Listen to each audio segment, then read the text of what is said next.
Fact-checking and corrections are encouraged. Can we get a cup of coffee in here, please? The blue, bleedy, blue, blue.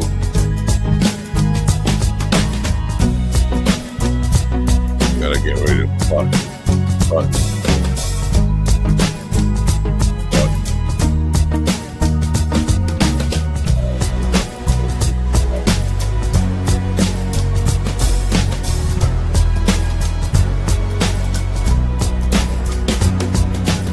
Damn good coffee and hot. My dog is your mind's best friend.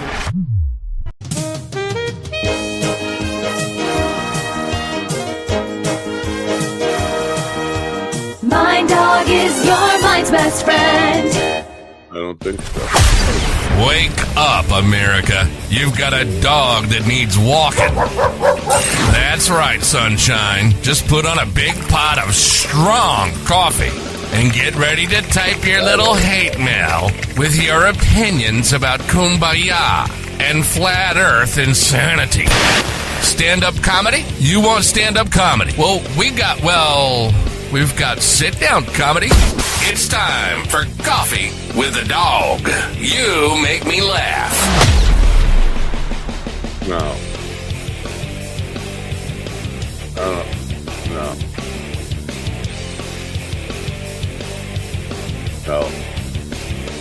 I just say no. The answer is no.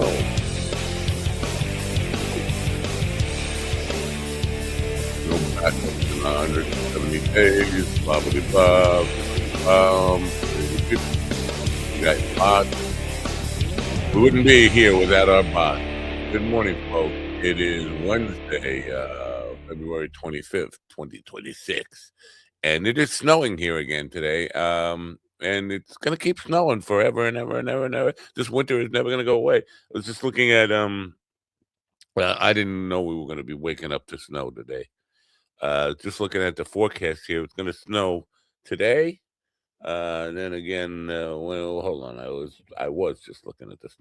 Let's see, my forecast thing is just just snowing, and it's not telling me. So it's going to snow today, and then Friday, and then next week, and then the next Friday. We'll be into March, and still snowing.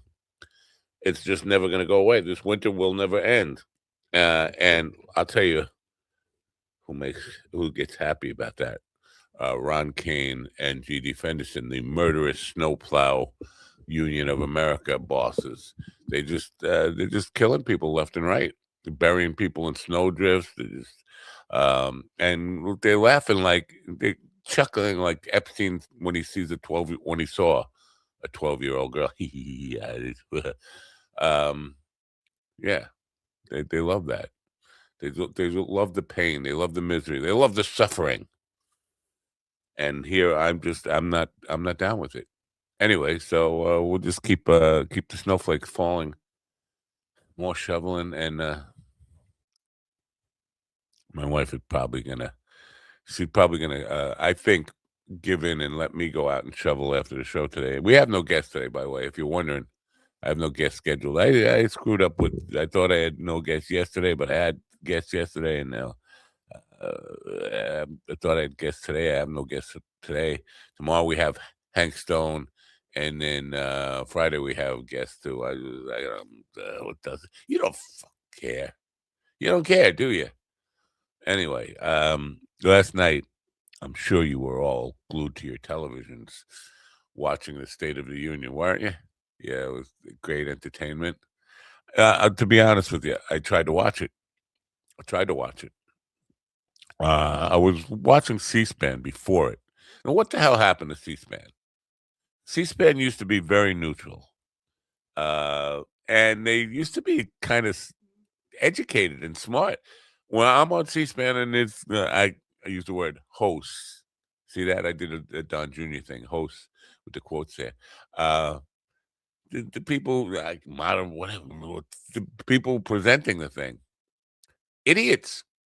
And then the phone calls they're taking. Now, I know some people get nervous when they call into a show and they're not their most intelligent self. idiots calling in. But the co-moderators, co-hosts, whatever the fuck you want to call them, Fox News and not Fox News, Murdoch people, New York Post, and some other right wing, no balance there at all. So you had two Trumpies and this idiot, who's like a village idiot, and they were like covering it like it was a parade, like there was pageantry. Oh, here we go now. The president is getting in his limousine. Come on, give me a friggin' break.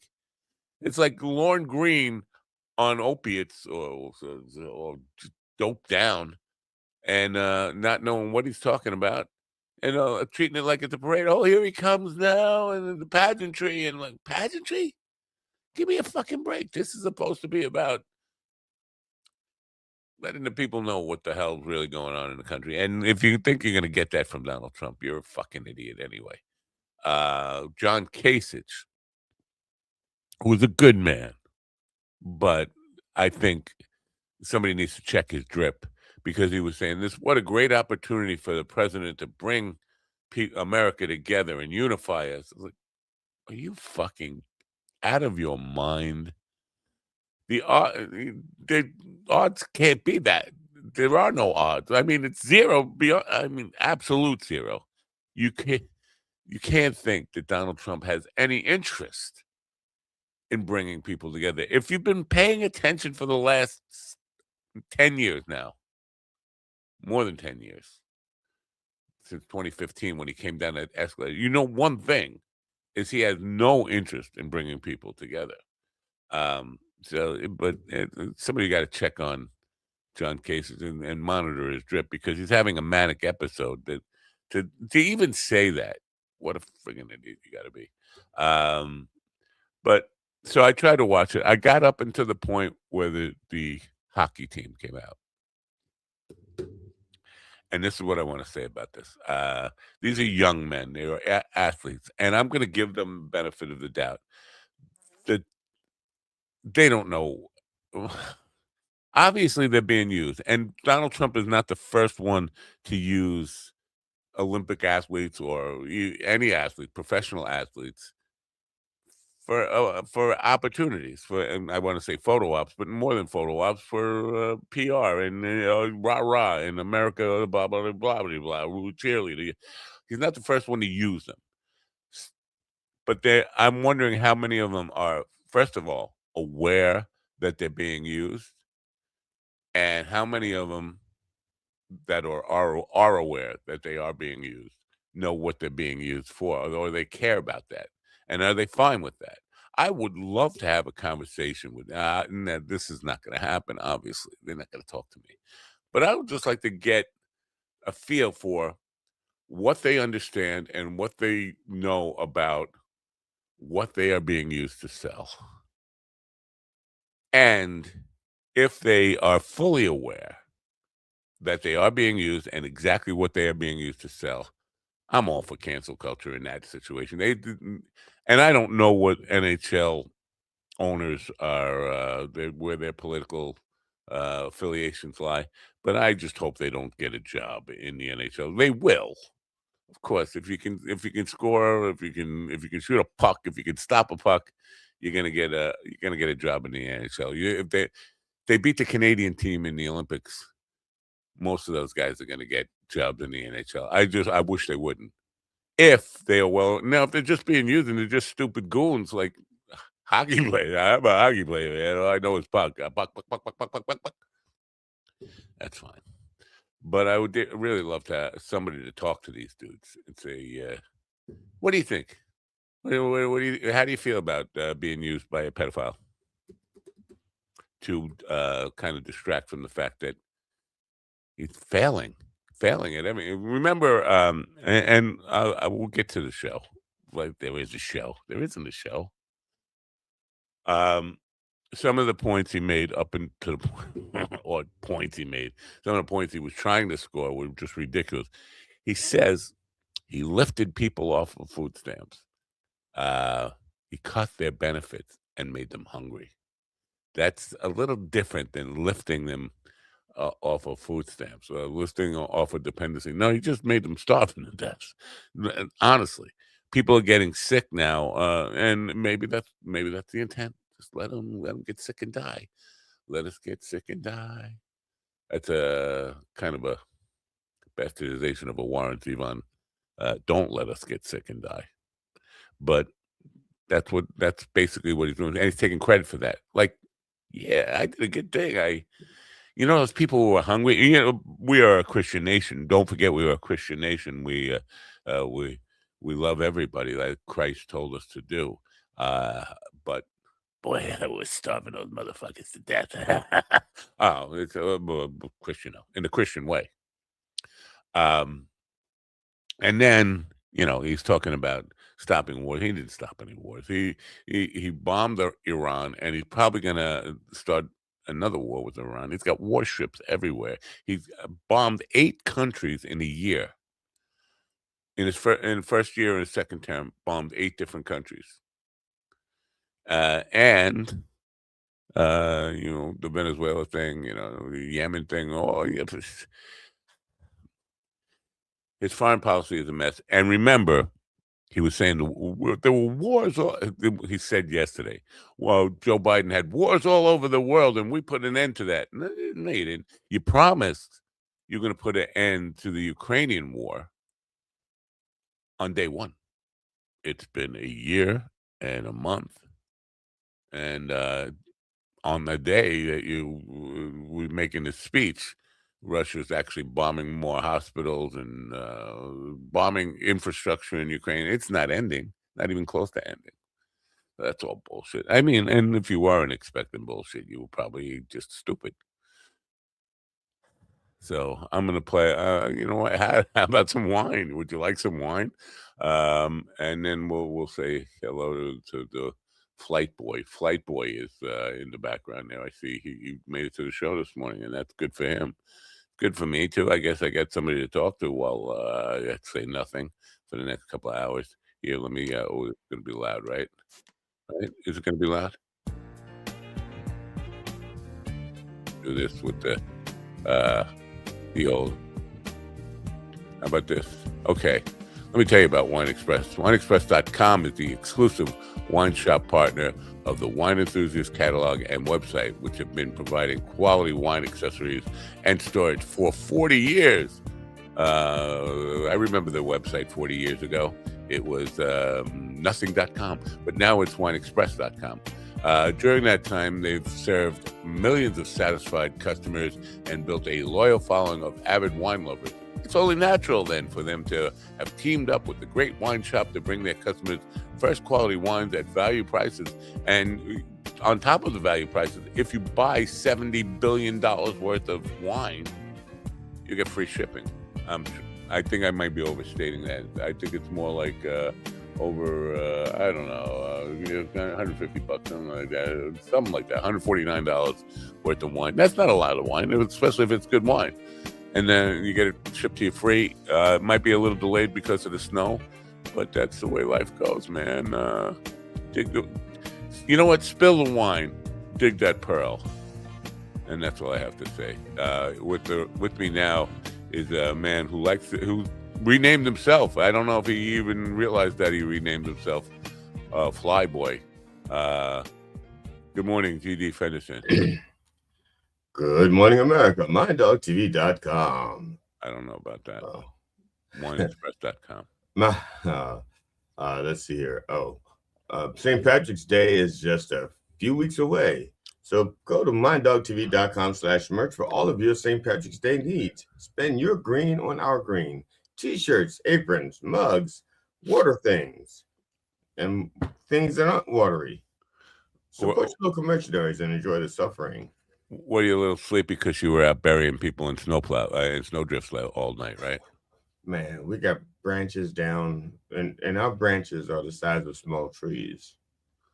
So, oh, wait, what happened to my snow? I got to keep my snow going. Okay, so it's not snowing there now? The snow has stopped. I don't know what the weather forecast is for. I haven't gotten into home mode. Well, I it's got gonna into. I gonna couldn't even. I tried to write news last night, and I fell asleep at the computer. Nobody cares about the news. Let me just tell you, I noticed that while we have not played the news for a couple of days, not a single person even noticed. It's like, hey, they did news? Nah. Well, I didn't know the news was for them. I thought it was so that you'd have a minute or so to get things together. Yeah, that's true because you know what? I did forget to get things together. I never hit the live button over on Instagram. There you go.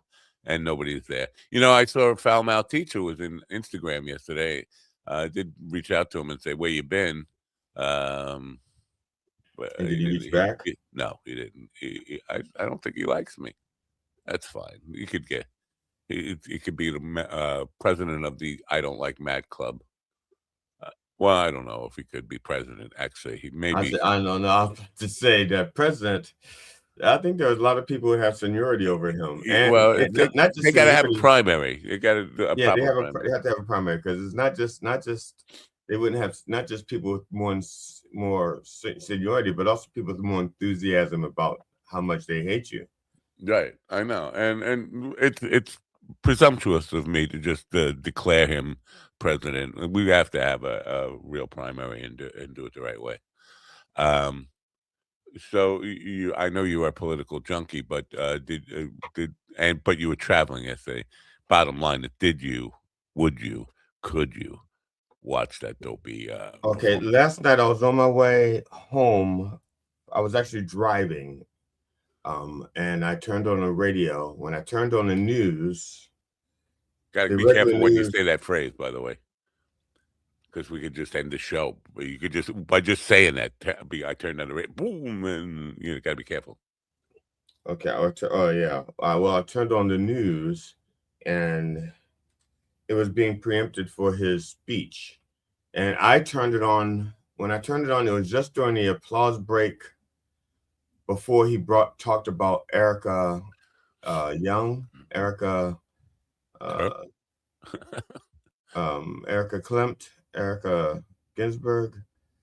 Some Erica, he was talking about some Erica woman, and well, there was some turning point in the conversation that he was, and he, that's when I turned on the radio, and I turned it off right after he talked about bringing religion back into the country, saving religion for the country, making religion popular again, like it's coming back in numbers like no one could ever imagine. And That that's was the one true thing he said. He absolutely is bringing back Satanism is all-time high. I don't know if you know about this, Well, but I know that I know a lot of people who did not used to pray who pray very much so now. yeah, So but I don't think they're praying for the same things he's praying for. He's praying for praying him to to get die. away. He's praying to continue to get away with pedophilia and blackmail and grifting, and they're praying for an end to his regime and his life. Yeah, that's putting it nicely. Yes, that's a very sweet way to put that. I put everything sweetly. You should see me having sex. Well, I've been out of the loop. I don't know if you noticed about me, but I've been out of the loop. Good morning, Ann in California. It's good to be back. It's snowing out in California, right? Big time. No, Oh. it just looks like it's just flaky. It's not snowing. It's just flaky. So, yeah, a new clip came out. Was found or located, I don't know, from Howard Stern with the pedophile in chief, and I should just play it. But he says that he's like almost 60 years old at the time this thing was recorded, and Howard Well, Howard Stern has Stern, yeah. it's almost 60. No, Trump was about 60. Was Okay. around. He says, "What's the best thing about being Donald Trump right now?" He says, well, I'm married, but if I wasn't married, I could get any woman I wanted or any girl I wanted." And Stern says, "Do you think you could be banging 22-year-olds or something?" "Oh, definitely." He says, "I go down. I don't know, maybe about 12." That's pretty much an old thing. I mean, I remember I've heard that before. I know. I know he said he liked young girls and stuff, but I never heard that one before. He actually claims that 12 is his limit. 12. Wow. My goodness. I can't imagine why anybody might think he might be a pedophile. If he has a limit. He has a limit. 12 years old. Maybe he meant 12 at a time. Yeah. Or So maybe he's dyslexic and he meant 21. the amount of people who are still, and I know you told me to get off Twitter, but I don't listen. I didn't tell you to get off Twitter. Ron did. Yeah. Yeah, that's true. Maybe was it TikTok? Ron suggested that you get off TikTok. Yeah. There have been times where you kind of, you got to stay off the wind, whatever. I don't say to get off. I just don't, whatever, I just whatever floats my boat. Right. It doesn't float my boat. It sinks my boat. Yeah, I don't. You're a grown man. I can't tell you. I'm not a grown man. Well, that's a lie. Why are we lying like that? You're taller than I am. Oh, all right, that's fair. Good morning, Craig. High to mid 60s in the day. I want to go out to the desert. 60s is fine. Where was it? Oh, on Twitter, the people that are arguing that they're still arguing that the Epstein stuff is all a hoax. It's he wouldn't. Oh, how would you accuse Donald Trump of that? There's no way he would. Are you fucking kidding me? After all this time and all the stuff that's out there, and they said because they would say that if you're not celebrating the hockey stuff, you hate America. And I'm like, the hockey stuff is not. You was talking about getting contracts. Most Olympic athletes, like in the sports, like their team sports, are already pros. They come from the pros. They are NHL players. They don't take. It's not just amateurs anymore. Oh yeah, that's right. They're not. But are they? Are they? Who? I don't know who they are. Who are they? Do we know? Well, we would know who they are if we paid attention to hockey. I know. Well, most of them are probably pros already. There may be a few college guys, but the Russians and the Europeans fucked us up. The Russians fucked us up a long time ago when they started sneaking in pro athletes decades ago. Right, I remember that, and then they changed because it used to be just amateurs, and now right. And then I think we were, as far as basketball goes, we were like the last people to use like amateurs, I guess. We used to send out college players, and then I think it was like 94 or something. I don't know when it was, but 90, 92, it was, and we said, "Fuck it, you want to play this game? We're gonna run the table." So we started sending out pros. To be honest with you, that makes the win a little more impressive because they were going against Canada, and you would think if Canada, that country, if they're using all pros from their hockey, they would probably win most of the time because they're born with a hockey stick. I don't know if you noticed about Canadian babies, but they come out with a hockey stick. Austin Matthews, I probably I wouldn't know if these people were. Oh yeah, star-studded roster of NHL players. You're right, led by Captain Austin Matthews. Matthew Chukuk. No, that's not. He's not American. He's a Chukuk, right? Well, you can play for whatever country you want. I think. I'm not sure. I'm not sure what the rules are. I don't know if you can play for any country you want, or if you have to have a tie to that country, like. If let's say you're an American citizen, but you're Chinese, and you want to play for China, I think you can do that. But I'm not sure that if you're an American citizen and you're a Chinese ancestry, that you could play for Canada. That I'm not sure about. Waters everything right down. So that they're professionals. They don't even have to be American.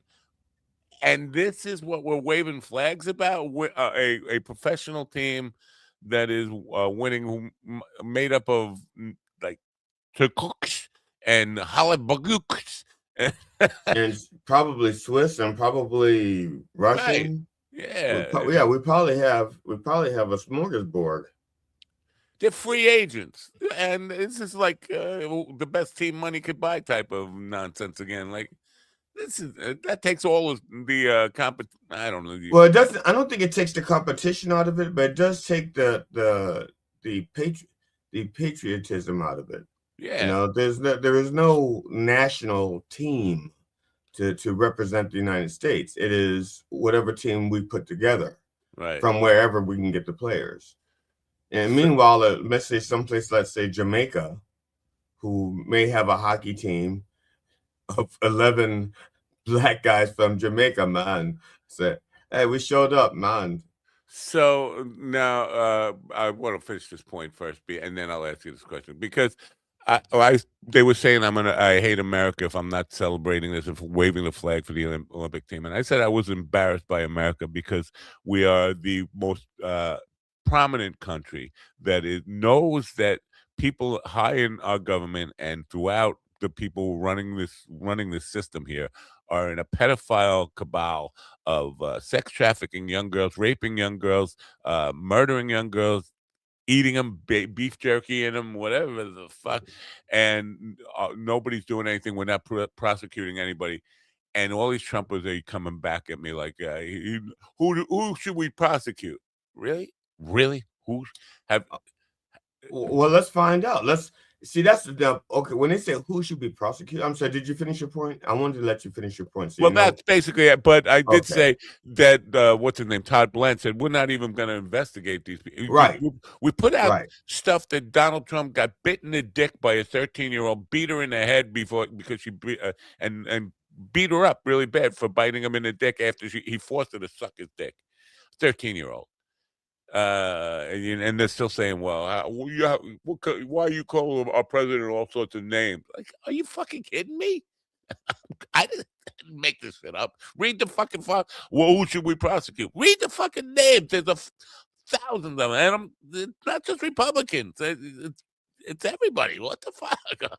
You don't want any of them prosecuted? So, and I'm wrong for being embarrassed by a country that doesn't want anybody prosecuted. You just want to let it slide. I just, I'm not embarrassed by that. That's the country I'm from. We support that kind of thing. All right, go ahead. I'm sorry. Whoa. No, first of all, what was it like for the past 30, 45 seconds to actually have a complete thought without being interrupted? I don't remember. That's too long ago. You just did it. You just it was too long ago. Okay. But I did want to ask you. So back to the hockey guys. Yeah. You think they're older because they're pros? They're not kids, right? Right. They know they're being used, right? All of them understand they're being used, and they're all down with what they're being used for to sell. Now, I don't know if they're down for what they're being used for as much as they're. It's like they'll get to say, like years from now, they'll probably retell the story like this. I was at the White House. I was at the White House. I was good at the White House. I was at Congress. I was this. I was that.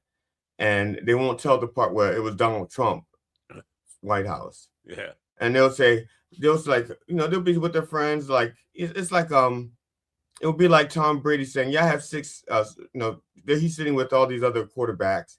And Joe Montana goes, I have 4 Super Bowl rings. And I won every Super Bowl I played in. Terry Bradshaw goes, I have 4 Super Bowl rings, and I won every Super Bowl I played in. And Tom Brady would go like, I have 6 Super Bowl rings, and won't mention the fact that he didn't win every Super Bowl that he played in, and won't mention the fact that the first 2 Super Bowls were tainted by cheating. He'll just say, I got 6 rings. And I think that's how the hockey players will do it. They'll go like, yeah, I was at the White House. And like some of the guys that would probably be like, yes, I was given a medal by Barack Obama. And another guy was like, I was given a medal by the first George Bush. I was given a medal by the second George Bush. And the one that was given a medal by Trump would be like, I was given a medal at the White House. I don't want a medal by anybody. And I don't want to meddle in anybody's business, but here we are. Yeah. But they were all they were and this is what at the point where I just said enough is enough. It wasn't a long, it was probably about 10, 15 minutes into the whole thing. They were fist bumping, people going, USA, USA. Yeah, but they were yelling that for Erica Young, or what, that the widow of Charlie Pride, whatever her name is. Yeah, right. But now that I just read those names, half of those guys aren't even American, and they're going, "Yeah, USA." What the? I don't know. The whole hockey thing. It just you know Trump's gonna lie and all this stuff. You know this stuff. I Oh mean, yeah, going yeah. into it, I published a article yesterday, and I went really uh, in the research. I had like AI assisting me and like give me the most unbiased uh, just comparison of Biden's last year to Trump's first year as far as everything going, the economy, foreign relations, and all this stuff. And even very biased right wing stuff, like sources come out with Biden's last year was better. But he's claiming that Biden had record high inflation when he left office, which is not true, and that he brought it down to record lows in just 1 year. And like, no, it's still the same. Was like within a It's within a couple of tenths of a point. right. And even still, inflation itself is a relative term because prices have gone up. Right. So the prices are higher under Trump than they were under Biden, with the exception of like maybe a couple of things that have nothing to do with, literally have nothing to do with the president. Right. The avian flu, it's not like now I think, I don't know. And I heard the Reverend talk about this when there was an egg shortage. Reverend saying, look, I don't know if it's possible to actually buy chickens from other countries because we don't know, and so that we don't have, the chicken shortage, or don't, because they were destroying chickens. We were like killing millions of chickens to prevent the spread of avian flu. And could we not buy chickens from someplace else?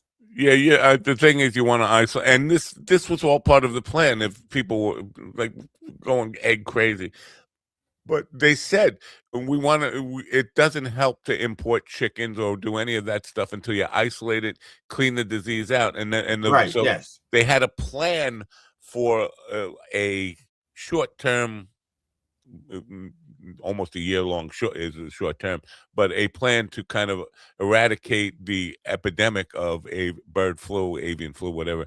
And so you didn't, that wouldn't even have helped anyway. But yeah, egg prices are way down, but other things are just way the hell up. Egg prices are looking good. Yay. I looked. There was before, and I'm not going to mention Donald Trump by name. Okay, I will. I just won't call him president. Before Donald Trump took office, my favorite soda was $3.99. I'm sorry, $4.99 for a pack of four pack. It is now $9.99. Wow. And this is in a year. And now, true, it's just soda, and I stopped buying that soda. But even when it goes on sale, it's $7.99 when I was paying $4.99 for it. My favorite spaghetti sauce was. Wait a second. Called gravy. No, this doesn't have meat in it. There's no meat in it, so it's sauce.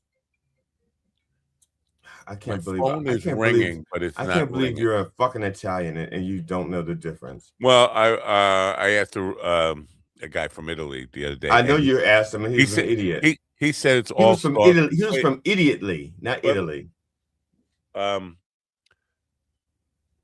He said it's all sauce, and then a lady who has a very German-sounding last name. I'm not going to say her name here, but she has a very German-sounding last name because she's very nice to me, and she very supportive of my music and stuff. Gets me lots of gigs, so I'm not going to out her here. But she did say that if it's brown, it's gravy. If it's red, it's sauce. And then we come back to the Alfredo thing, which is all made up, I guess. But so we're still just as confused with it. The gravy sauce war continues.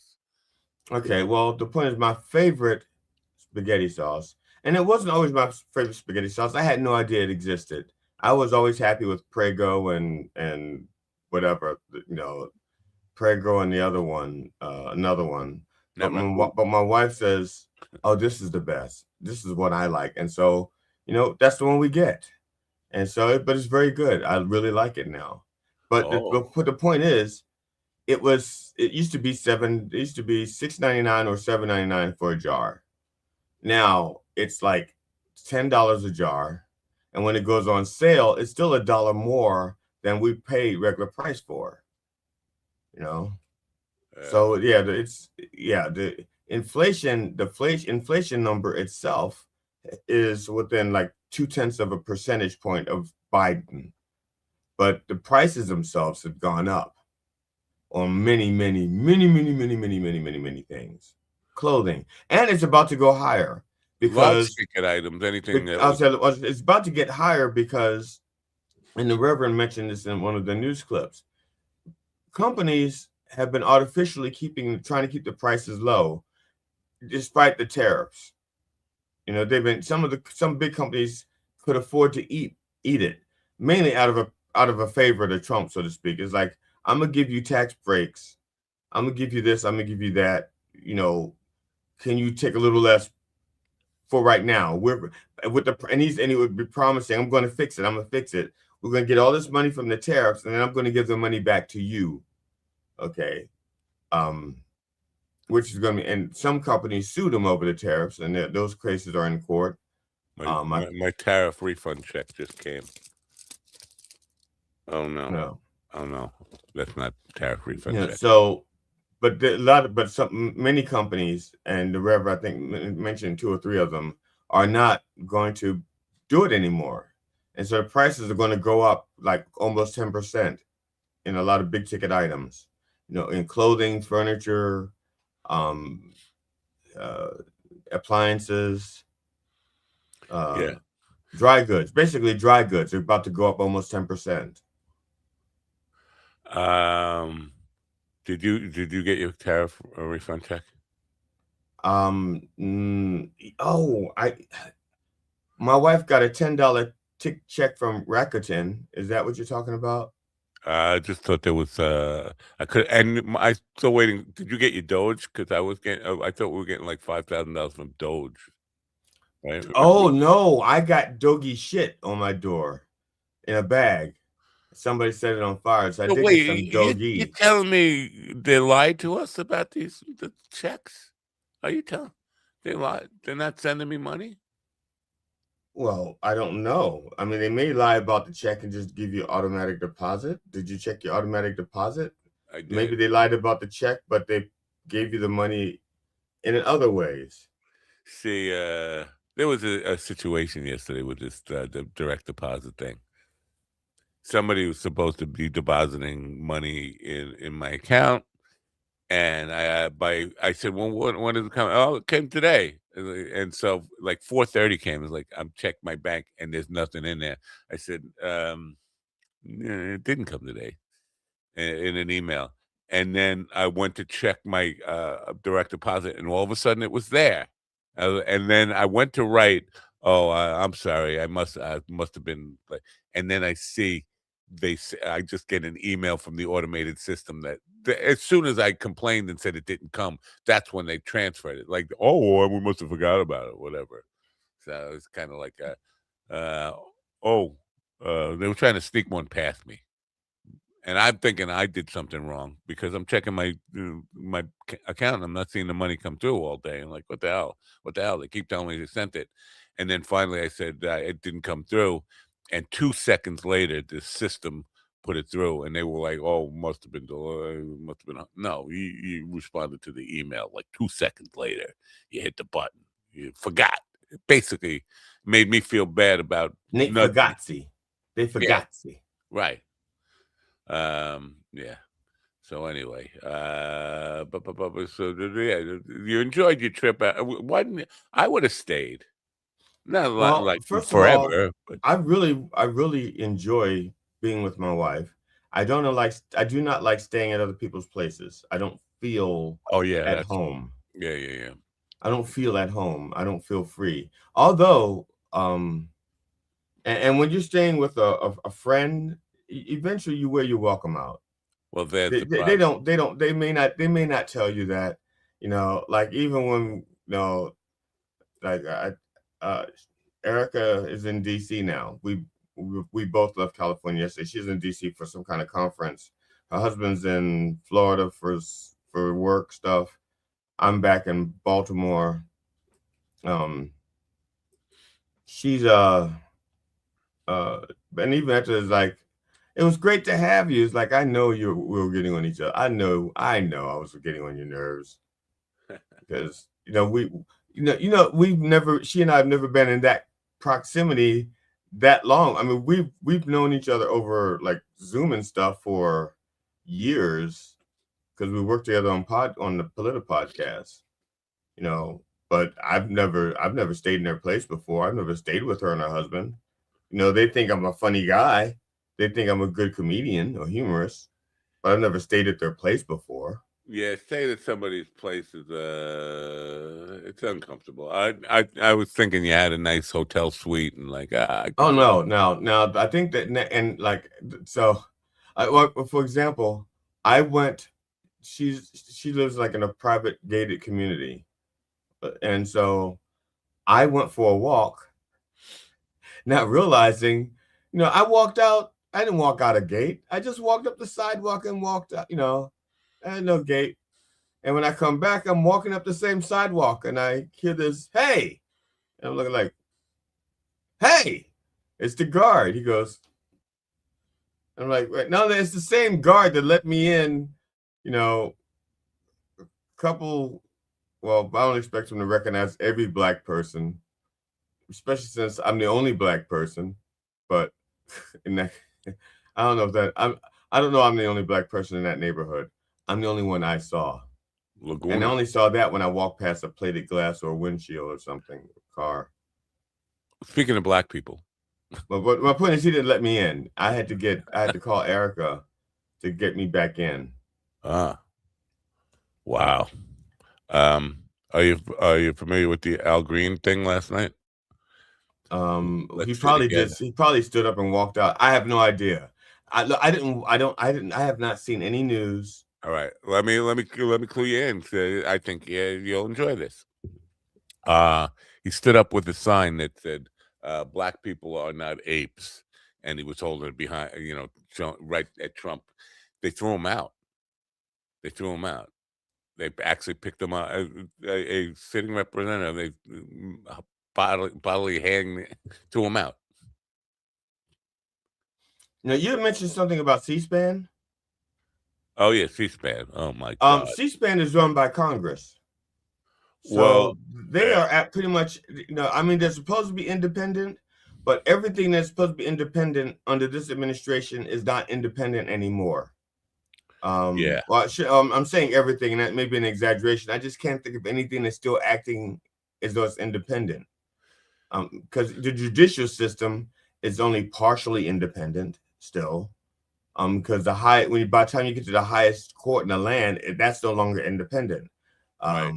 So the judicial system is independent to a point. The three branches of government are not independent from each other. They are being controlled by Trump. The FEC, which is supposed to be independent, is not. The Right. SEC, which is supposed to be independent, is not. The Justice Department is not. Right. The Justice Department is not. The Fed is supposed to be independent, and it's being pressured constantly to not be independent. So that may be the last thing that's independent, but that's not going to last too long because they're about to get a new head of the Fed. Yeah. And there's still people who are working there now that are being, persons who've been threatened with the loss of their job, who they're still there, just, because they won their court case. But that's not going to stop Trump from trying to get rid of them another way. Come back to C-SPAN in a second, but because talk about independence, the Supreme Court struck down Trump's tariffs, and then he says, "Well, we're going to raise tariffs now. I'll put a new 15%." That isn't that contempt of the Supreme Court? Isn't that against the law? Isn't that? I mean, the Supreme Court knocks down your tariffs, and you say, "Okay, new tariffs." The Supreme Court have ways of ruling. They can rule like specifically on a very narrow case. Like, for example, Matt, you were accosted and attacked and beaten by ICE. Let's say you sue. and you wind up taking it to you're now at the Supreme Court. And the Supreme Court can say it is illegal. There are a couple of options. They can say, look just at your case and go, it is illegal for the ICE to beat on Matt Napo, and that's their ruling. Or they can say it is illegal for ICE to beat up on citizens. Or they can say it is illegal for ICE to beat up people, period. They have a spectrum of which they can rule. So I don't know how the exact wording and what case, what challenge. Like if Trump's tariff challenge came from, let's say, the state of California, because there was a few challenges. One was by some companies, one was by some states like California, Oregon. They were like being affected by the Canadian tariff, and so it could be, let's say, the Canadian tariff is illegal because that's the case that's before the court, but the tariff against Bermuda is not, or the tariff against Antarctica. I think there's a couple of places that he launched tariffs against that there aren't even any people there. And then 2 places where we have no trade whatsoever, no trade. And they, so 1 or 2 places where there's no people living there. They're not even countries. And I think one of them was like an island off of Antarctica. All right. But I'm and now, Matt, I got to get clarification on this because I thought the Supreme Court said Congress, you have to go through Congress to put tariffs on things, and he didn't. Yeah, but they can still do that narrowly and say you cannot arbitrarily put a tariff on Canada. You have to go through Congress. Right. So I don't even know which tariff case this is, and I didn't read the ruling. So I'm flying blind. I don't know. All right, but that's the point. They said basically for all tariffs, you have to go through. The tariffs are the province of Congress. You have to go through Congress to put a tariff on. Now, was that part of their ruling, or was that just part of the explanation? Because the ruling is separate from the explanation, and there's also opinions that you can have as well. Now you're going to go back to excuse versus explanation. No, I'm just saying there's just the way the Supreme Court works. Like, for example, I'll give you a perfect example. I don't know if it's a perfect example. Trump's case in Florida was dropped because at one point because Eileen Cannon said that Jack Smith was not properly appointed. Okay. And she based that ruling not on another ruling. She based it on an opinion. Clarence Thomas said, in my opinion, Jack Smith may not. She didn't even say he wasn't. He may not have been appointed legally. And that was not part of a decision. That was just a comment that he made, an opinion. And Eileen Cannon, took that opinion and applied it as if it were law.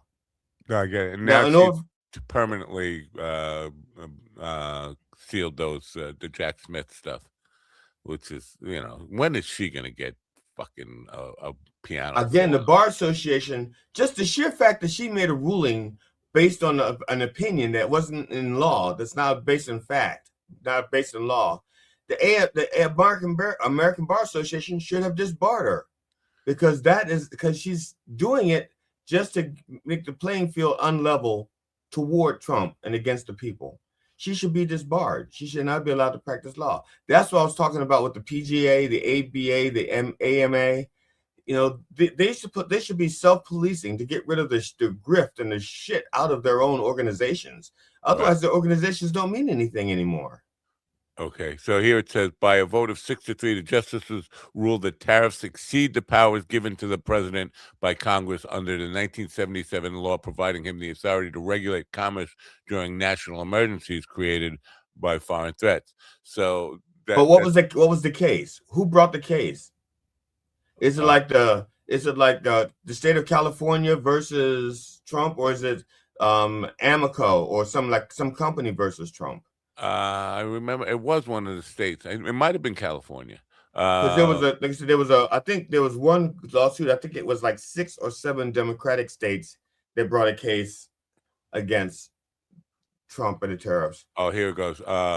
The lawsuits were filed by small businesses and a group of states, all of which say they are affected by the increased tariffs. Okay, so it's a small. Okay, all right. But anyway, it sounds like basically saying that the executive powers were he in that 1977 law providing him authority to regulate commerce during national emergencies created by foreign threats.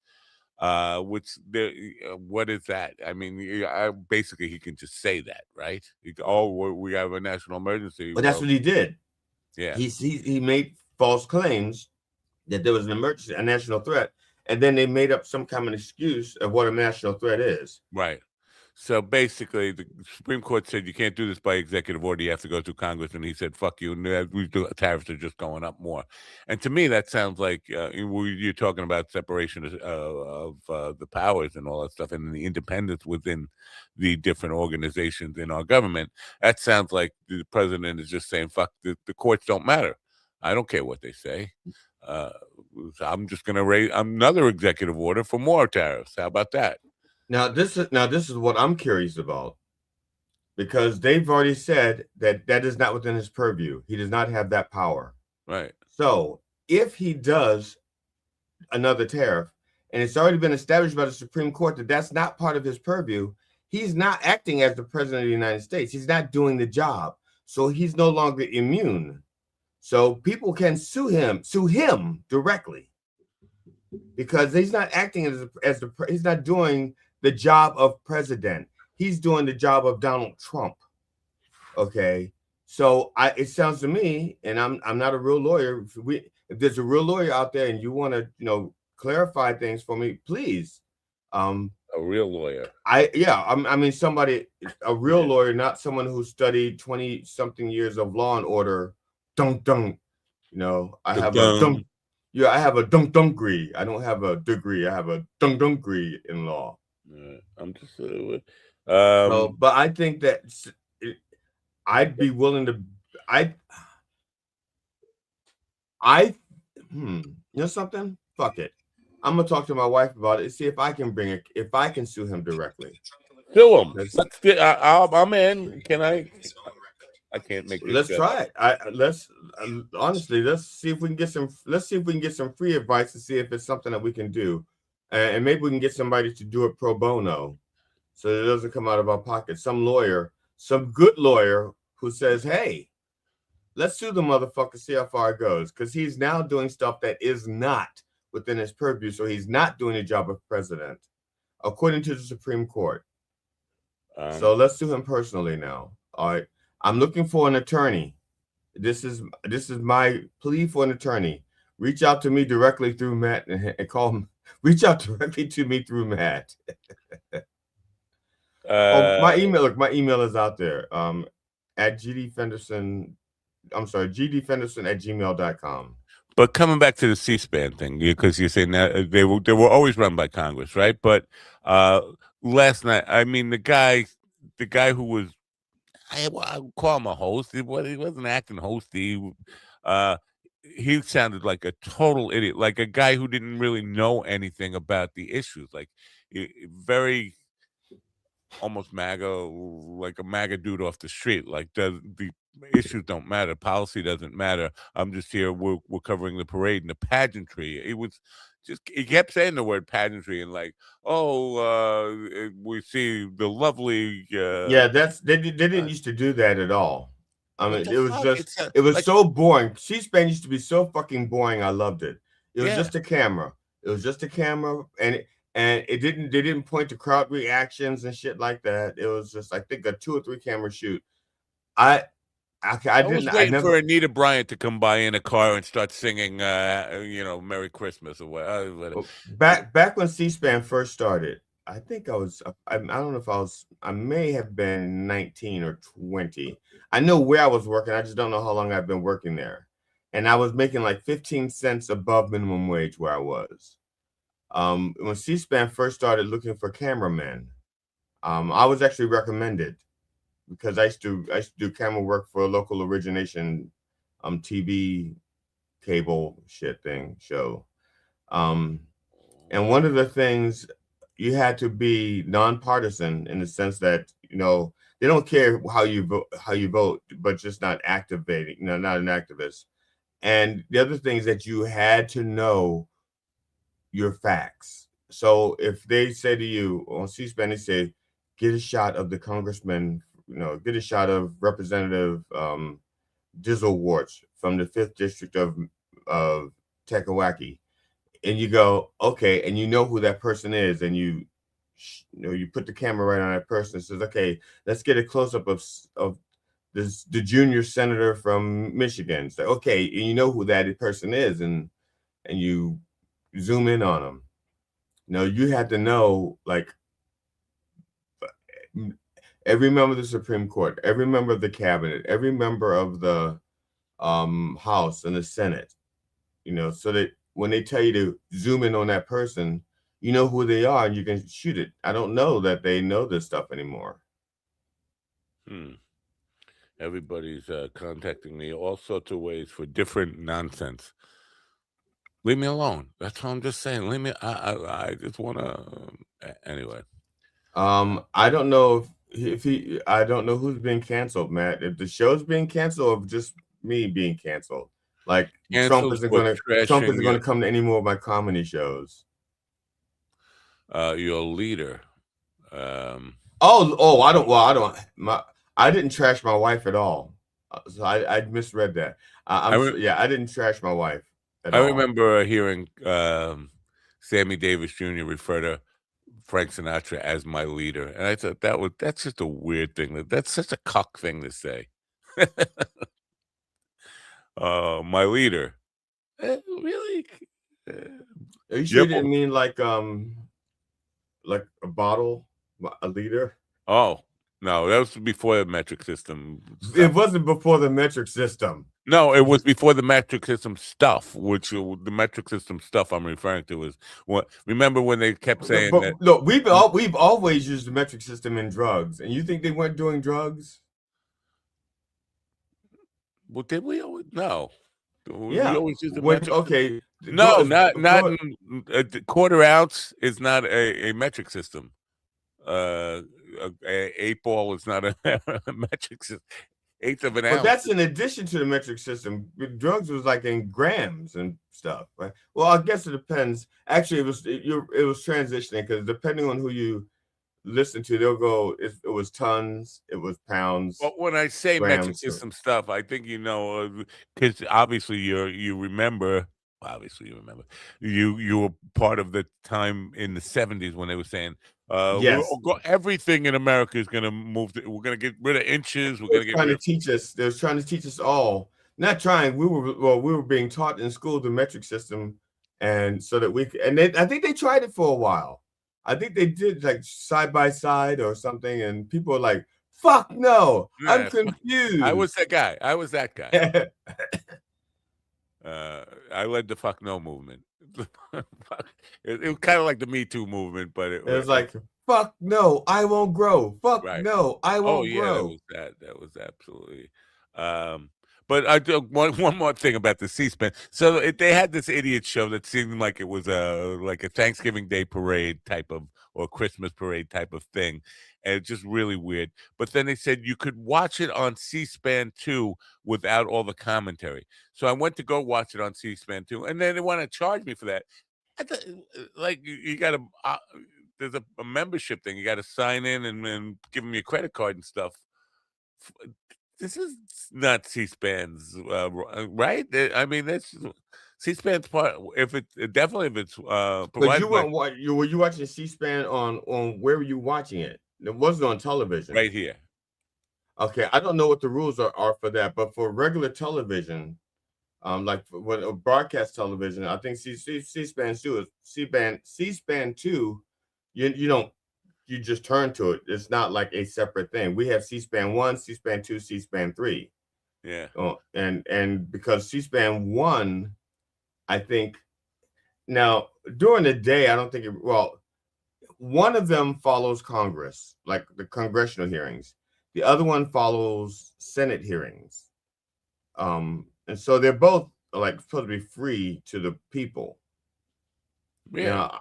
but I don't know what the rules are for like this shit, what he did last night. That was just weird because if you want to hear it without our bullshit, and the guy was like, he was very cognizant of the fact of how annoying he was. Like, oh, we know people don't want to listen to this. If you want to listen to it without us, go over to C-SPAN too. But then they try to, a Well, couple maybe of that's the point. Maybe the whole point was to just drive people fucking crazy. So they say, I'd rather pay to hear without you. I just turn the volume off. I'd rather, yeah, exactly. Yeah. Once Trump started talking, it was like, what am I doing to myself? I would rather stick a fork in my ear. But okay, now a lot of Democrats were boycotting the thing and not listening to it at all, which, yeah, I get that. And I didn't listen long, but I felt like I need to know the lies he's telling just to be prepared for the idiots who are going to just listen to him and believe him and try to shove that shit down my throat. I have to be kind of But prepared did he for it. really have any new lies? That's just it. I don't think he had any new lies. I didn't watch it. Honestly, I didn't watch it. I didn't even watch the recaps. I didn't even watch anybody's recaps. I was going to, my intention, I had the best of intentions. I was going to prepare the news for today, which was yesterday. And I was just so exhausted. I told my wife, I said, I'm going to eat something. I'm going to take a shower, and I ate something and I sat in a chair. I went in the bathroom to take a shower and I ran the water and I sat down on the toilet to take my clothes off. And I didn't get in the shower. I just fell asleep. Fell asleep. And Wow. I said, shit, I ran the water for like 5 minutes for nothing. And so I turned the water back off and I got dressed and I said, I'll take a shower in the morning. I'll just wash up. Wow. No, because whenever I'm on the road, I always have wet wipes with me in case I can't, it's inconvenient for me to wash up or something. So I just go into a stall, get naked, and use the wet wipes and throw them in the trash. All right, to your point though, no, he did with the not wet have. wipes. That point. No, the point about him. Me rubbing myself naked. He had no me new rubbing lies. myself naked in the bathroom with wet wipes. Well, at that point. Aside from you being naked and Trump watching, there were no new lies. No, it's all the same lies. But what the thing that it's just unbelievable how he can tell people there's more money in their pocket and they'll applaud and agree. No, and it's not true.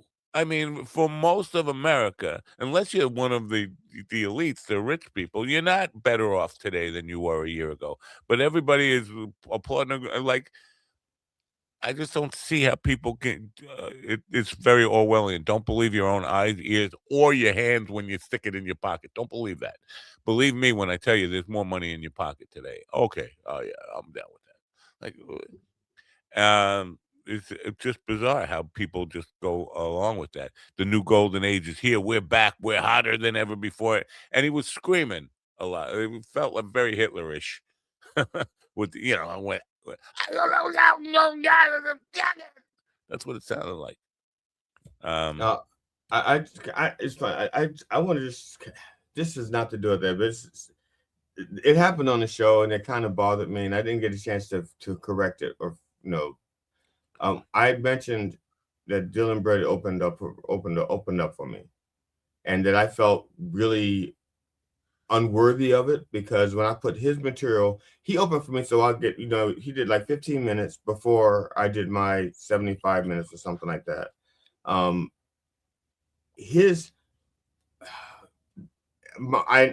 maintain this still, that he does what he does so much better than I do what I do.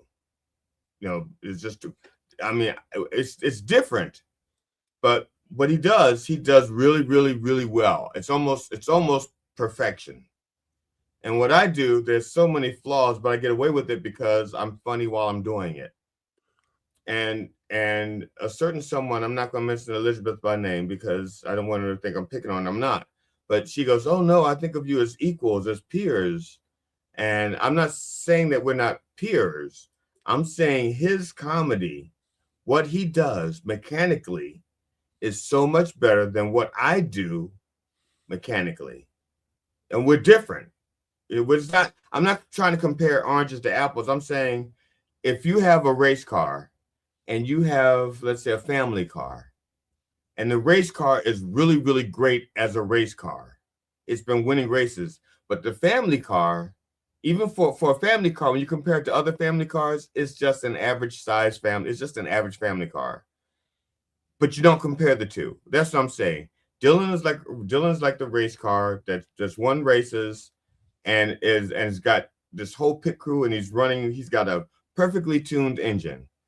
I have a family car that has knocks in the engines, and maybe I should upgrade the octane. I don't know.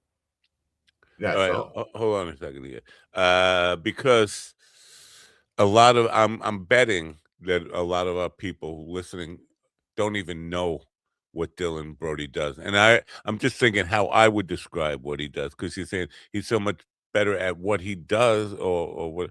How would you describe what he does? Well, he's a humorist. We're both humorists, but he's more erudite in his formula. Erudite. Yeah, he's very erudite. He's very well read. Just keep saying erudite for the rest of the show. That's good. Okay, and I don't want to keep saying that too much, because people may think, I mean, he's clean shaven and has no wind resistance. Yeah. He has no friction when he's doing very comedy. Aerodynamic. The jokes just go zoom, zoom, zoom, zoom. You know, I've never seen him live. I've seen videotape of him live. I've seen an hour-long special. I don't know if it was whatever he called it, but I've never seen him live. I don't know how I would describe. And he's not. And I like Dylan, and I have loads of respect for him. I think he's brilliant. Yes, but no one has ever called me bro. I take that back. People have called me brilliant, but they didn't mean it the same Brillo. way. They call you Brillo. Brillo. Yes, the hair. And this is hard because I haven't seen him live and haven't been in the room, but I didn't get the sense that he was like cracking people up, like people were like. It's not like Dave Chappelle in his prime or Louis C.K. in his prime, or where people are just laughing hard the whole time. I didn't get any of that kind of, and maybe that's not what's expected at a Dylan show, but it wasn't robust laughter type of thing. It was, this is very intelligent and smart. I'm laughing on the inside type of. A karate man laughs on the inside. That's basically what I get from Dylan, and I probably sounds like I'm being negative. I'm not. I like him, but yeah, I was watching him because I've never seen him in person live. I've seen him like on television shows, and also I think there's a difference between he's doing his like stand up like his comedy like in front of a comedy club thing, as opposed to when he's doing his humorous stuff, like he's doing it for almost like an audience of professors. It almost looks professorial. Yeah. Yes. So yes. So some things he does. That's a good way to describe what he does. Yeah, some things it's almost like you're at a lecture where the professor is telling jokes, like one every 10 to 15 seconds. And that's another thing. He has like a formula. It's like he's got every 10 to 15 seconds, he's got a joke in there. And I may go 30, 40 seconds without the actual joke or punchline because I'm setting up something else totally different. Wow. And also he's much more economical with words. I'm gonna have to rewatch one of his long form, because I don't remember it being that way. I don't like lots of jokes sparsed in there or laughs sparked in there. Some of the things I remember, one bit in particular, he was going on about being at a gas station and listening to Taylor Swift really loud, and the other people were walking in and being judgmental on him. But I remember that bit going on for it feels like 4 or 5 minutes, and like there wasn't one laugh in it, like or intentionally. It wasn't I don't know that. I don't know that particular bit. But Like I'm gonna have to the bit rewatch. that he did, he got, again, what we do are two different things. And Let's encourage everybody to go watch a Dylan Brody. I want a long form, whatever it is, a special, whatever he's calling them. Find a Dylan Brody video, and be prepared to talk about it tomorrow. Okay, chat room. yeah, go Except to you, Mr. Cancel. go to Active Voices, was it activevoiceproductions.com on his YouTube page, I think, Active Voice Production. I'm gonna, because I don't want to give it the wrong name. I believe it's Active Voice, Active I think that's it. Voice, Active Voice Production.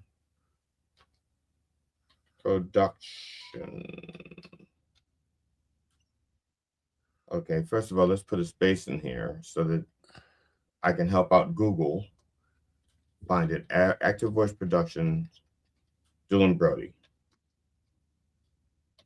I'm seeing a meme here.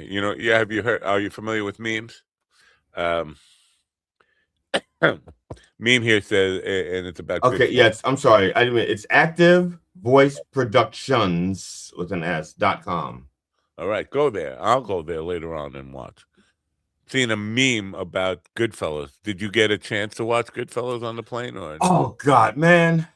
I tried to download it before onto my laptop so I could watch it there. It wasn't available for download. Son of a bitch. Yeah, it was not available for download. So I wound up watching what I could download was there's a show called Dark Winds about tribal police on Indian reservation in the 1970s. So I did download like the first 6 episodes of that. I wanted to download all 18 episodes, but apparently I did it wrong. And then I got desperate for time, and I said, I'm going to try to download, or I did something called Death, Love, and Robots, or Love, Death, and Robots, or something like that. And I really misunderstood what it was. I really did. I thought it was like an anime thing, because I was like, it was quick. I'm like, shit, I'm running out of time. I got to download something to watch. And I did it, and it turns out it was nothing it was really awful. I wound up like putting in my earbuds, listening to music, and trying to fall asleep. Wow. On the way back. On the way down, I was trying so hard I don't know what I was doing on the way down. I was listening to my set. I was working on the comedy. I was trying to get rested so that I would. Oh, and I don't know. Did I mention I had 2 deaths found. Well, my cousin died, and I found out about that just when I landed. And then a friend of mine from work died, and his memorial service was Tuesday. I couldn't make that. I couldn't make the service on Tuesday because I was still in California. That's a sad thing. Yeah, and like I said, but to my credit, nobody knew that I was performing comedy while grieving. Since we're revisiting things that we said, I want to clear something up, because yesterday with is this Natalie, the thing about my mother being a skank whore? You don't have to apologize. No, your mother was a lovely lady. I'm sorry to inform you of that. Yesterday we were talking to Natalie White, and we were talking about the abortion thing, and I mentioned that certain women said I had no place having a voice in this stuff. Right. And it occurs to me, and I said this yesterday, but that I'm basing that off of a small sample of women who have told me that. But they have really been aggressive in saying that. And you brought up the point that maybe they meant you wouldn't want to be the face of the movement. The women who told me this, all of them have no chance of getting pregnant ever, by accident or intentionally. They're eggless. They are bull dykes. Oh, okay. One of them, Kristen Becker, comedian. Well, they can still get pregnant. They have to get a donor. Right, but Kristen Becker, who was very aggressive toward me, is saying this and like really, like she wanted to beat me up, and she probably could. She's a friend of Stanhope, and when Stanhope, I said, he said, you got to get more women on here, and I said I had Kristen Becker on this morning, and this is a good friend of hers, and he said that's a dude. That's the kind. So, but Bulldog lesbians are the ones who are saying this. Now they have no what. They're basically the same as me. They should have. If I have no voice, they should have no voice. They're not like. I'm sorry, they are women, but biologically women, but mentally they're not women, right? Bulldog, I'm a mechanic, I'm a dude. I mean, her best friend call her a dude. I'm in trouble, aren't I? I should shut up. Not But for me. no, but I'm thinking the Bulldog Union is going to be all over me about this. But it just seems to me that those are the women who tell me that men should have no voice in the abortion issue, which is kind of weird. It's not like it's ever going to affect them. Like, they're not going to get pregnant. Yes, she could get pregnant somehow if it artificially inseminated or if she accidentally let a guy fuck her or something. But Right. she's not really. The laws don't affect her, and she's not going to get somebody pregnant either. At least, I mean, I had the potential at one time. So anyway, yeah. So the women who were really, I've never had like a woman who could be affected by the abortion rulings tell me to shut up.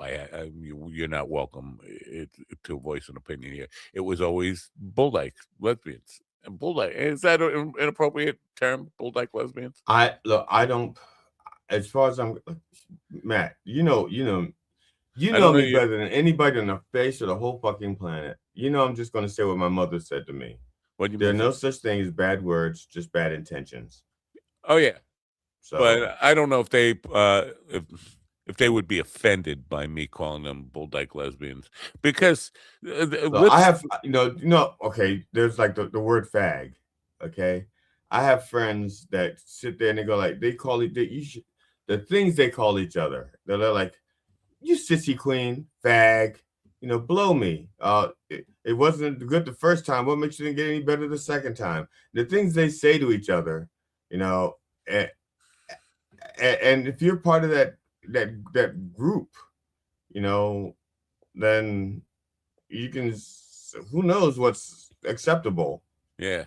So lipstick lesbians, I think, is okay, right? And that's fun. That just sounds cute to me. Yeah. But the only reason why I do not like the term lipstick lesbian is because of the term putting lipstick on a pig. And it's not that that's what they're saying, but when I was a kid, I learned that saying first. You can't put lipstick. You can put lipstick on a pig. Don't make it pretty or something like that. Yeah, I get. I know what that means now, but I never even heard that phrase before Sarah Palin was running for president. Wow, you led such a sheltered fucking life. And I had pigs. You would have thought maybe somebody one or two were pretty enough for lipstick. Come here, Papa wants to kiss you. Yeah. So going back to the State of the Union thing one more time here. Geraldo Rivera, Adam Mockler, who's a young guy on the left who has a very popular live stream and what I don't want to call it a podcast. It's a live stream. He's a commenter, and he was encouraging people on the left to boycott the State of the Union, not watch it. You're just gonna lie. He's gonna lie to you. He's gonna, all the bullshit in this. And Geraldo Rivera was telling him, "Who are you to tell people they can't watch?" He said, "I'm not saying they can't watch. I'm suggesting if they don't want to get bombarded with lies and bullshit, don't watch. It's their choice. I'm not saying you can't watch. I'm not trying to send."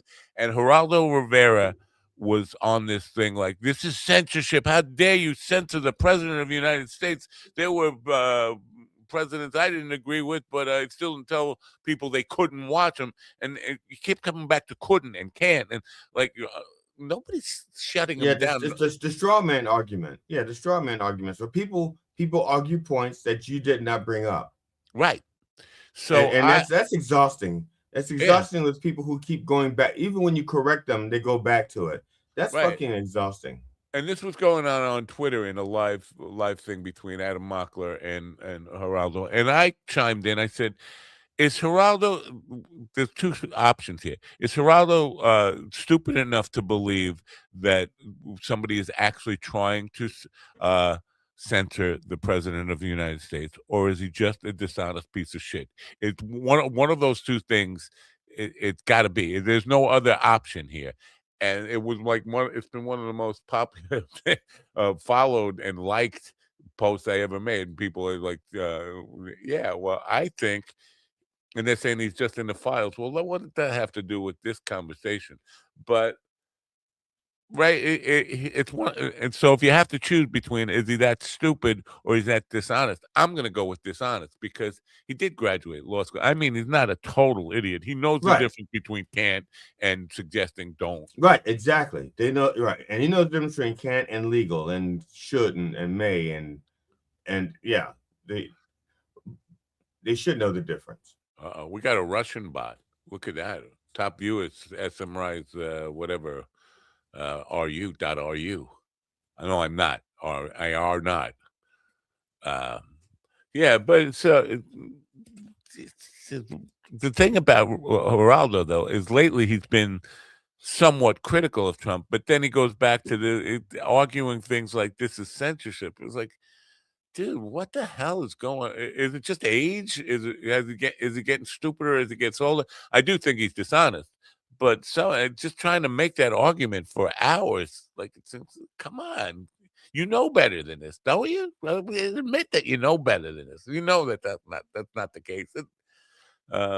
Anyway, a lot of people got my back on that one. Like, yeah, he's both dishonest and stupid. I don't know. I don't think he's stupid.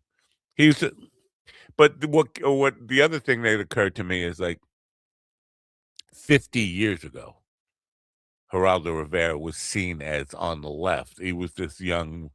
This was before, obviously, before the internet was a big thing. Was a thing even, but he was seen as an anti-establishment left-wing reporter, bringing out just highlighting things that were bad in government. And this is during the Nixon administration, of course. But so it just seemed like old man has become the grumpy old guy who was complaining about him 50 years ago when he was doing what Adam Mockler is doing now.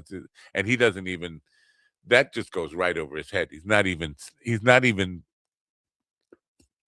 conscious of how the roles have reversed here and how he is now the old conservative claiming or just being mad about anti-establishment people trying to shake the trees a little bit in the government. He doesn't see that at all. It's just like, man, do you not? It's just like crystal clear. You're looking at a 50-year-old image of yourself here. Just, I don't know. I shouldn't say that. Adam Mockler's a lot smarter than Geraldo ever was. But I mean, doing the same things that he used to do. People forget that. He was an anti-establishment shake the trees guy. Anyway. I'm surprised Ron's not here today, by the way. I guess there's only so many days you can take. When I landed in BWI, I didn't see any snow. I mean, I drove from BWI to my home, which is a easterly direction. I didn't see any snow until I got into my neighborhood. It's like almost like it didn't even snow on that part of the state, you know. Wow. And it's only like it's like an hour drive from my house to the airport, or about an hour, hour to 45 minutes depending on traffic. And I didn't see any snow. I mean, not even like piled up on the sides of the road. And I'm thinking, wow, this is okay. I'm driving. And then I get to my neighborhood proper. Then he's like piles of snow up on the side of the road. I'm like, fuck, what am I going to find when I get home? And I get in my driveway and it's like partially frozen, down branches in my driveway. Well, not in my driveway, but in my yard. Wow. the snowplows did not plow in your drive, or your wife just went out. First of all, she didn't get 3 feet of snow like we got, like I got, right? Right. It was only like at the most 7 or 8 inches. Wow. Because it was supposed to have been 5 or 6 inches. When my wife says, I got 6 inches, I said, you should be used to that, honey. That's what you get every week. So, but yeah, but not when you're away. That would concern me. Well, if I have to worry about what my wife does when I'm not with her, then I'm with the wrong person. You know, 6 inches. And I have a joke about her being in Germany. Did I tell it? I did tell it, and I got huge laughs. Yeah, I did tell it in California. About my wife travel, because my wife and I don't travel together. And I had somebody in the audience who knew I didn't rehearse that piece. It just popped up. And there's some foreign phrases in there that I had not tried for a while. And I said, oh shit, I don't know how to say that in Austrian anymore. I don't know how to say that in Hungary anymore. So I kind of like glossed over it, and I tried one that I thought I knew. And then somebody after the show goes, that wasn't right. And I said, I wasn't sure. And the phrase is negay. And not nigger, but negay. Oh. And now I know it means no thank you, but I don't know if it's Hungarian or Austrian. That's the problem now. I don't know which. And so when I said it, I wasn't certain. But so I quickly moved on to the German, because I know no for German is 9. And I quickly went to the German thing. And people like laughed and anything. And I'm hoping that they enjoyed that part so much that they forgot all about the negay. And somebody didn't. And they called me on that shit. They're never going to forget about that. No, they called me after the show. They called me on and says, that thing you said. And I said, and it almost like they didn't want to say it because the phrase is negay. Yeah, of course he doesn't want to say it. Yeah, and they go, that thing you said. And I knew exactly what they were talking about. Isn't that weird when somebody doesn't even give you a full sentence? You know what they're about to yell at you for. Yeah. And I think, and kids know that too. They know. I think people know when they've done something wrong. Okay, for the most part, people know when let's put it this way, because sometimes you do things wrong, you don't know you've done it wrong. Like you're driving, you're not paying attention, you're driving 50 miles an hour in a 35-mile-an-hour zone, and you really aren't aware of it. And then you see the sirens, and then you look, and then you figure it out. You didn't know you were doing something wrong, but you quickly figured out, like, oh shit. And then the police say, you know why I pulled you over? And you already know. And that's how I felt like. It's like, do you know why I'm talking to you about your comedy? Is it because of negay? It's not because I was being funny. It's not back when I was funny you expect me, because I made a mistake, right? Negay. Yeah. Negra. 3 or 4 years ago, when I was working for EPM Studios for a while, managing their social media teams. One of the accounts they had was an organization called, they were an organization that helps immigrants get HB1 visas. And a lot of the guy who was running the thing happened to be a black man. And a lot of the immigrants he was helping were from either Africa or the West Indies, dark-skinned people. And the name of the organization was NIGRA, Nigra. And it's like, if you expect the bigots to overlook this thing, once you name that, everybody's going to be calling Nigra, right? You know that. You just thought this process out. You're just like inviting the racism and the bigotry and all this stuff. And if you're running an HB1 visa thing, you might want to tone that down, or you might want to, make it a little more appeasing to the enemy who is just going to be trying to block you every single way. But I can't tell how often, like, you would post this thing and then, oh look, Nigra, like, oh, like, talk about low hanging fruit, dude. Low hanging racist fruit. It's like, yeah, there you go. Name it something. Low hanging strange fruit. Yeah. Name it something else. Immigration help.org. Whatever. But now I'm just going to show people this. Okay, you remember when I first started doing the show, my complexion was always red. Always Yeah. red. Man, we couldn't fix it. No matter what I did, I couldn't fix it, get it right. And so I eventually got these ring lights. This is one of the ring lights I got. Okay, and ever since I got the ring lights, I got rid of the red man thing. I had not turned them off for that whole time. I didn't turn them off because the switch is so hard to find. And I said, "Fuck it! It takes so long because the switch is." So I just said, I'm not turning it off. So while I was gone, I didn't feel like my wife needed to have those lights coming out of the office. So I turned them both off while I was gone.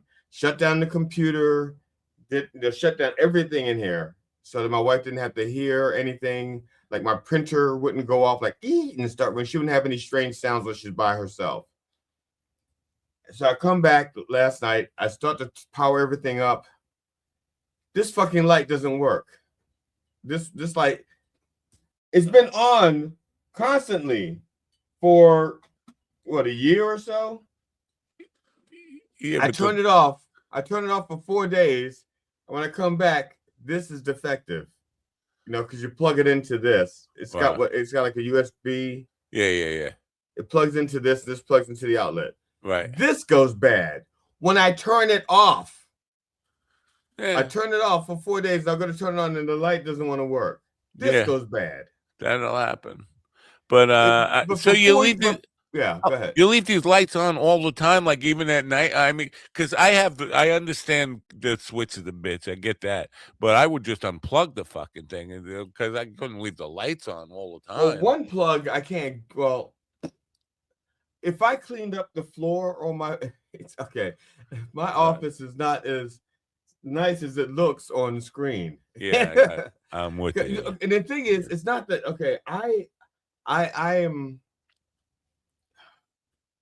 do. My wife understands about me. I have to have a place where I can have clutter because everything else outside of here is like the dishwasher. I put the things in there in a certain way, and in here, I'll take things out and I don't put them right back all the time. You know, like you've seen how sometimes you'll be on here and I'll pull something out for the show real quick, and I don't put it back. I just set it on the floor right here. I'll put it back later. And then I'll pull something else out. And I'll put it back later. Yeah. And the only things I put back like almost right away are the dildos. Any sex toy, I will, like, as soon as I'm done with it, when the show's over, I put it back. Anything else, you know, I just leave out for some reason. I don't think that's true. I think that's a lie. Not you. The White House is. I shouldn't even read the White House press releases, right? Let me guess. It's the highest rated thing ever rated in the history of rating rates. No, it's about the family tax cuts. That a typical family, like a woman who works as a bartender, waits tables at night and homeschools her 2 children. Her husband works 10 to 15 hours of overtime per week operating heavy equipment. Her family will receive more than $5,000 extra per year thanks to the working family's tax cuts. I'm not buying it. Yeah, I think there's something. Yeah. No tax cuts. Nobody's getting any fuck. Again, the fact that they can lie to people. There are rich people that are getting tax cuts. Right. Oh, and, yeah. So, and even if the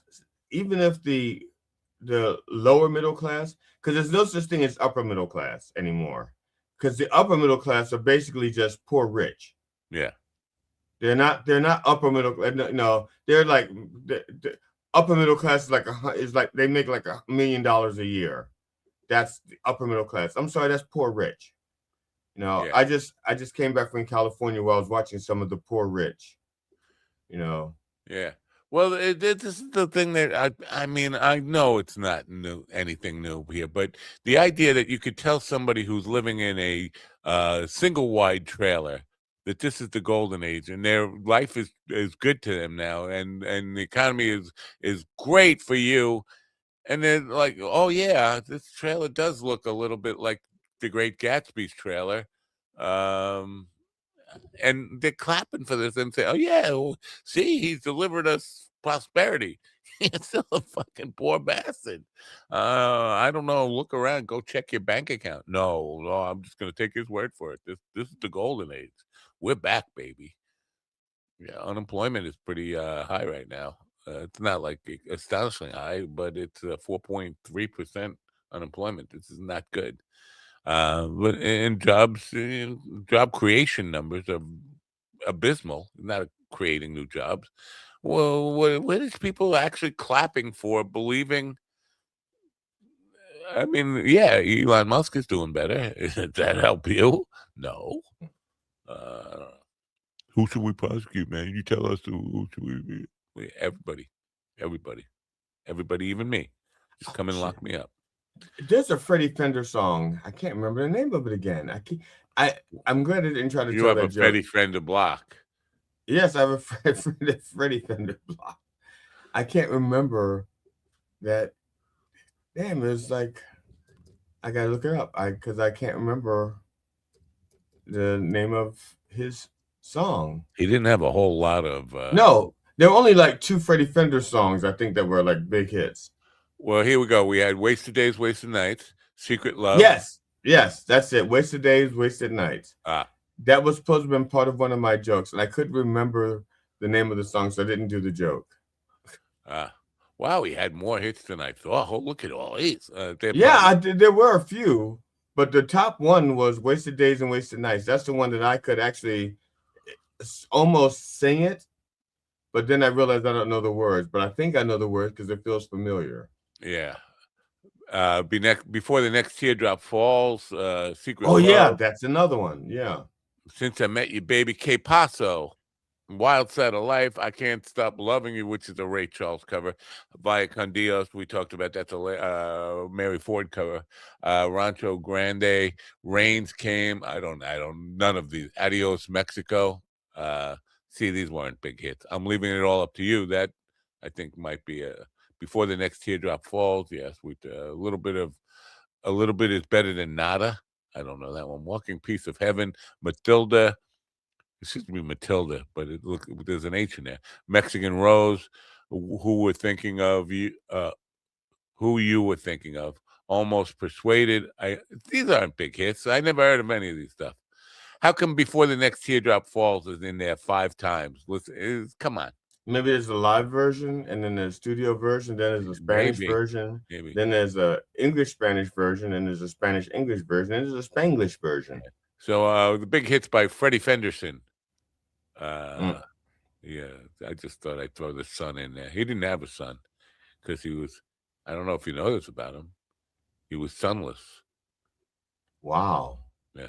He was eclipsed by his career. So tomorrow, let's go through this. Tonight I have a doctor on. I've had on before, Rachel Wellner. She is a surgeon. I think she's a brain surgeon. I'm not. I'll have to look this up. But she decided just to write children's books. This is not a great career move. I mean, you're making the big money as a surgeon. I don't know if you know this about this, but surgeons are well paid. But people who write children's books now, not so much. I mean, well, I in a way I kind of get. Look, I can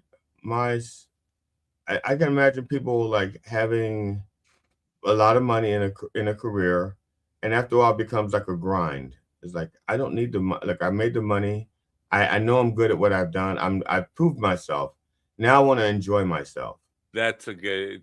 See, when I make an assumption that if somebody became a very successful surgeon, that was their passion of medicine was their passion, where sometimes it's really about just getting that degree, the prestige and all that stuff, and you don't really care about saving people. I assume that saving people was always part of the mentality. If you're going to do that, you're going to dedicate yourself to school and becoming really good in science and all that stuff, getting through school, then go and get college and university, and then go to medical school, and then intern, and then go, all the stuff it takes to become a very well-established, successful surgeon. If you're I was going to one heart attack away from being a doctor, one heart and I didn't want to be a doctor. What do you mean one heart attack away? What did your heart attack or somebody else's heart? Oh no, someone else's heart attack. Oh, okay. When I was in high school, when I was a kid, I wanted to be an oceanographer. That's what I wanted to be. I wanted to study Jacques Cousteau was like my hero. I loved Jacques Cousteau, and I really wanted to be on his ship and work on his ship, the Calypso. The Calypso. Yeah. I wanted that, and he was like, to me, that was like the best job in the world. Being on the Calypso, being around the animals, telling people about how to save the place, the planet, and stuff like that. And I really, that's what I really wanted to be. And nobody in my world was telling me not to do that or to do that. The only person in my life that was trying to even direct my career was my fourth grade teacher. My fourth grade teacher, who did not know I wanted to be an oceanographer, told me that, she says, you should be an attorney. You should be a lawyer. She goes, you remind me of Spiro T. Agnew. Well, she didn't call him that. I'm just saying the whole name out like that because people might know the name Spiro T. Agnew. That's an insult. I didn't know. I was 8 years old. I didn't know it was an insult. It wasn't an insult yet. That was like, I was 8 and Agnew hadn't quite been ousted yet. So it was like, to her, it was like my student, a local kid, is now vice president. He used to be the governor. Now he's vice president. Nobody knew about his corruption. And she was proud of her student before the corruption.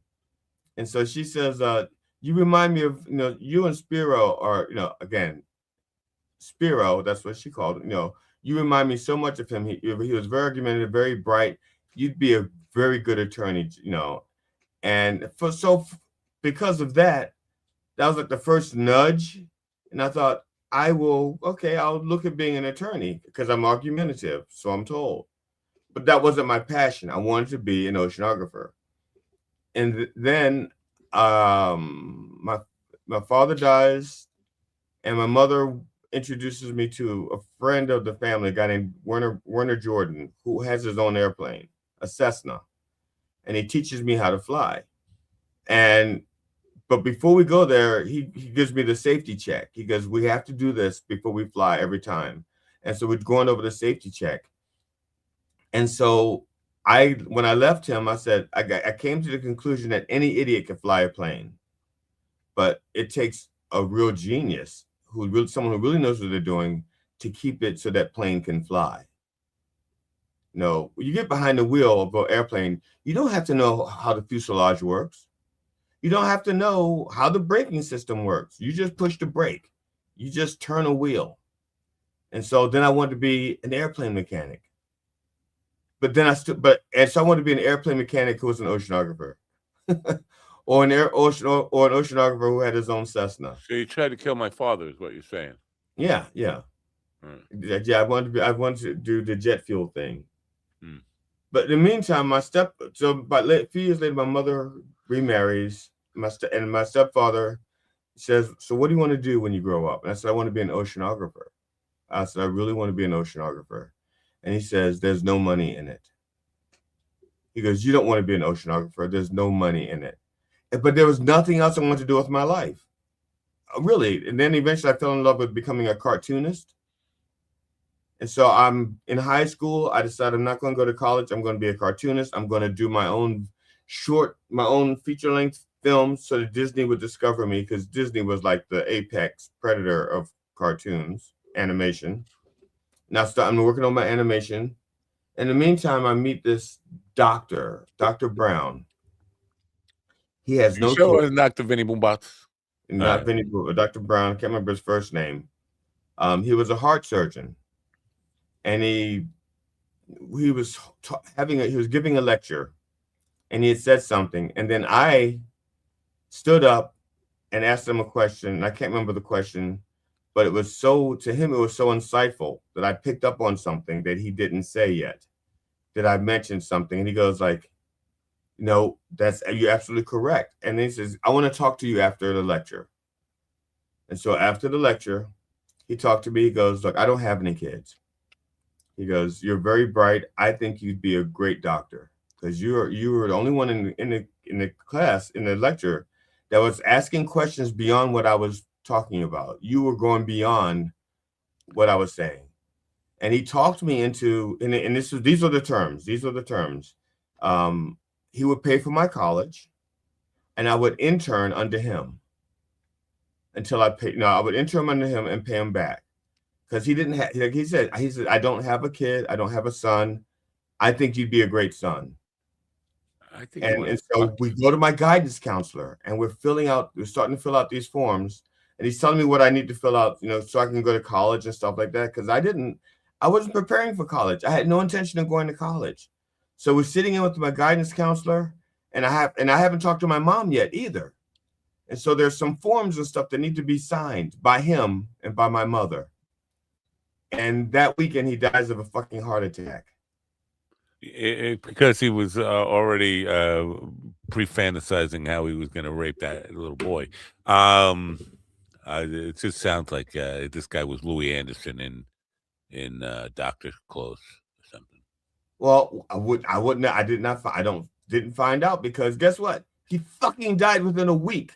Of the very thing that he's trained to protect, the heart. He's a heart surgeon, and he dies of a fucking heart attack. And I don't like him to begin with because he said, "You're very bright. You make a good doctor." That's bright. Yeah, sure. There are good doctors who are very bright, and there are good doctors who aren't very bright.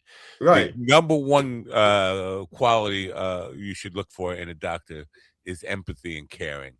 And if brightness should come second or third, whatever, but or fifth or ninth. But the number one quality, you're very caring. You'd make a great doctor. That I like that.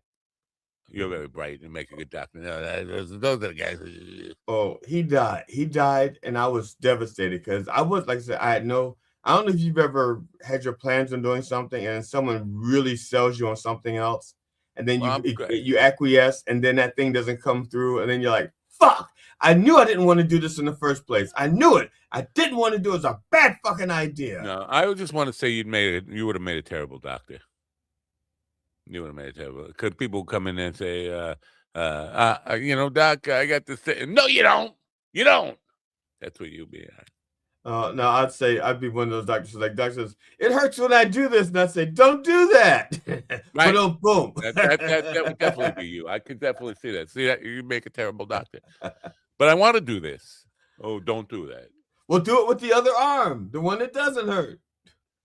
Do the roosters still crow when it's so cold? No, wouldn't know. No roosters are allowed in this neighborhood. It's against the law to have a rooster in this neighborhood. I'm not kidding about that. For that reason, for the crowing. It's not because I think so. Because I was in Maine, and it was pretty. Well, I don't know what cold is to a rooster. Let me see. Do roosters crow when the rooster crows at the break of dawn? Look out your window, and I'll be gone. You're the reason I'll be moving on.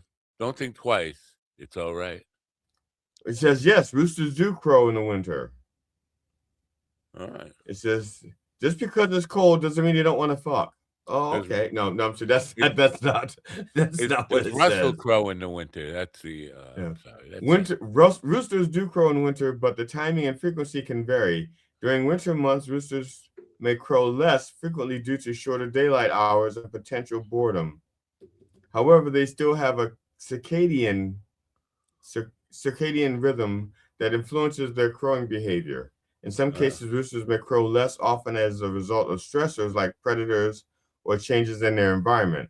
It's important to provide adequate care and stimulation to ensure roosters remain active and healthy during the cold months. And this is according to Google search. Oh. Google search. I thought rooster.com. You learn everything you need to know about roosters all in Well, one. there's also the Old Farmer's Almanac.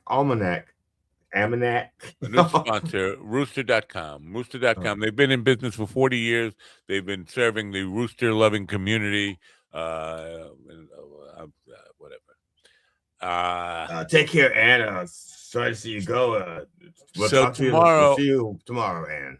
tomorrow's guest is Hank Stone. Hank is a friend of mine. I use that term. He's a guy I know who probably hates my guts, but he's been on the show before. He's a very unique, folky folk music, and he probably would be offended that I call him a folky, even though he's got a couple of albums out there. Folk is in the name, but he's a lyrics first guy, but a very unique kind of acoustic guitar player. He's got a show coming up at the bitter end, but the reason I'm bringing him up, he's a guest tomorrow, but as an independent artist, a lot of independent artists now are using DistroKid. If you're either using CD Baby or DistroKid, most likely if you're on like putting music on these platforms, and DistroKid was a is being friend bought of out by one of mine. these major corporations, and this is not good for independent artists and all the stuff. And what are the repercussions of it? Well, we just don't want. It's like StreamYard. StreamYard was created by two fucking kids. They were doing great with it. Prices were very reasonable, and then they sold to some corporation, and all of a sudden the prices went up 4 times. DistroKid is going to be, ripping artists off. This, as soon as the corporation takes over it, things are going to get worse for the people who are using it to survive or make a dime from their music and all this stuff. And I bet you they're going to find a way to rip off the consumer just as well. It's not a good thing. I don't like when art becomes corporatized. It's just not good. It's just not good for anybody, for the artistic side of it, for the culture side of it, for the economics for consumers, for the economics for the creators. I just don't like it. So we may talk a little bit about that with Hank. He's a very far lefty guy. He's always been far left, even when I was not so inclined to even listen to people on the left. He was very far left. So he'll be our guest tomorrow. And then Friday, Glenn Dunsweiler. He was on the show before. Do you remember Glenn Dunsweiler? Oh, of course. Go ahead. Give me, what did we talk? Because I didn't. I have to just look it up. Second baseman for the Mets. Yeah, that's exactly It's been a while since you've heard that. I would just want to. That's exactly right. So similar. He was a guest before. He says in his little thing on. He was a guest before. Hopefully, that's acceptable to come back. Yes, I said. Don't I say that even though I don't mean it? Almost every guest you say you have to come back. Now, there's a difference in the way you say it when you really mean it. The problem is they don't know their difference, and they keep coming back even when they're not wanted. Really, I'd be interested to pick up on when I really mean it. When I really mean it, I usually say things like, "I really like them, Matt. Can we keep them? Yeah, can we keep them?" I'm familiar with that one. His work is based around trying to solve the homelessness problem in America. So, and he's got a new book up. I'm sure it's not a novel. Oh, it is a novel, inspired by his work to solve the homeless problem. So he'll be here Friday morning, and then following him, we have a second guest on Friday, Trisha Copeland, who believes in magic. She believes in magic. Fantasy novelist. She writes dystopian fiction, but she believes that magic plays a part in all our lives. Not the Jeff Altman kind of magic where you pull 6 of hearts out of your hat and Elizabeth doesn't even notice. And then he has to say, "It was in my fucking hat." You got Jeff Altman to drop an F-bomb on my show. It's like I said, sometimes I can't be hypnotized because I don't pay attention. No, that's not what she said, but someone said it. You said because you have to shut up. You have to shut the fuck up. I love Elizabeth, but come on. Sometimes she doesn't let the guests talk, or even the You other say people. sometimes. Well, that's what Natalie White was saying. I guess she was saying that Elizabeth was in Congress. Elizabeth was talking in front of Congress. I didn't know this. Well, no. She was not talking. She was probably in the galleys, in the gallows, Yeah. gallery. She said she was so loud that nobody could hear anything but her voice. I was like, that was yesterday on the program. It just was. Let's not dog on Elizabeth. I take that. No. I take everything I just said back. Can you do that? Is that allowed to take things back? Like, we'll just edit it out of the live version. yeah. All right. Yeah. So that's a show that we have lined up for. So Hank Stone tomorrow, Glenn Dunswell Weiler, and Trisha Copeland on Friday. Tonight I have Dr. Rue, not Dr. Rue. Rachel Wellner, Dr. Rachel Wellner, who's got a kid's book, Dr. Rue. I don't know why kids books. That's all we got. I just see this thing on the and I don't know how true it is. Do you think it's true? Yes. It says that up until last night, no other president has blamed the previous president during the State of the Union address, because he did a lot of, everything's Biden's fault type of stuff. It's I don't remember. Like, now, I don't think so. But if they did, they didn't say the previous president by name. They may have said my predecessor. They may have said the previous administration. But usually it's a talk about the current state of the nation and what their vision is forward. That's almost always what it is. It's like, this is where we are now, and this is where I want to take you. I don't remember specifically, but I could see two people who might have had good reason to do that. One was Reagan, because coming off of the Carter thing, inflation rates were just insane and all that stuff. So I would think, and I don't think Reagan was above blaming the guy before him. Oh, he wasn't above anything. He had no scruples. But Obama definitely could have, because he was coming. People don't realize or remember this, but when Obama took office, he was coming off of a tremendous recession. Like, they were talking about it. Oh God, yeah. Great depression that Bush had left with this housing, the housing bubble, no money, the tech down, bubble, yeah, all that stuff. Well, the tech bubble wasn't Bush. That was the end of Clinton. But Bush had ruined the housing thing with all this.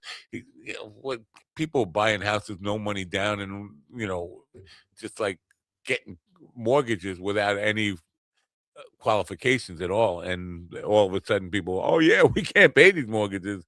And then before you know it, the entire country was falling apart, and we were in a major recession. So I could see Obama having reason for blaming his predecessor, because he came into a fucking disaster. It was really bad when Obama first took office. But I don't remember any specific. I think that's probably true. I'm going to give it I'm going to rate it as a probably true claim that until last night, nobody has ever blamed their predecessor. But wouldn't Trump have done it in his first State of the Union, like when he? Right? He probably did. He probably did in every State of the Union. When you say first, you mean first this term, or first from the first term? Yeah. Yeah, but he blamed. Yeah, I don't. Yeah, even if another person who held the office blamed their predecessor by name, I don't think anybody has done it more frequently than Trump, because Trump doesn't want to take responsibility for anything. And he hasn't really accomplished anything of note. I mean, because the last thing he did, and he didn't do it for us. Okay, people, do not mistake the fact that he did it for us. We benefited. This thing called Operation Warp Speed.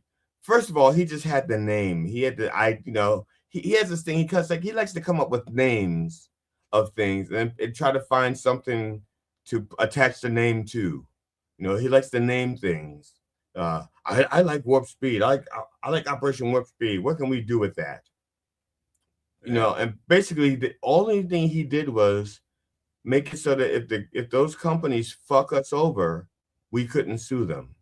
And once they said, wait a minute, we can't be sued if we fuck up, we'll go all out.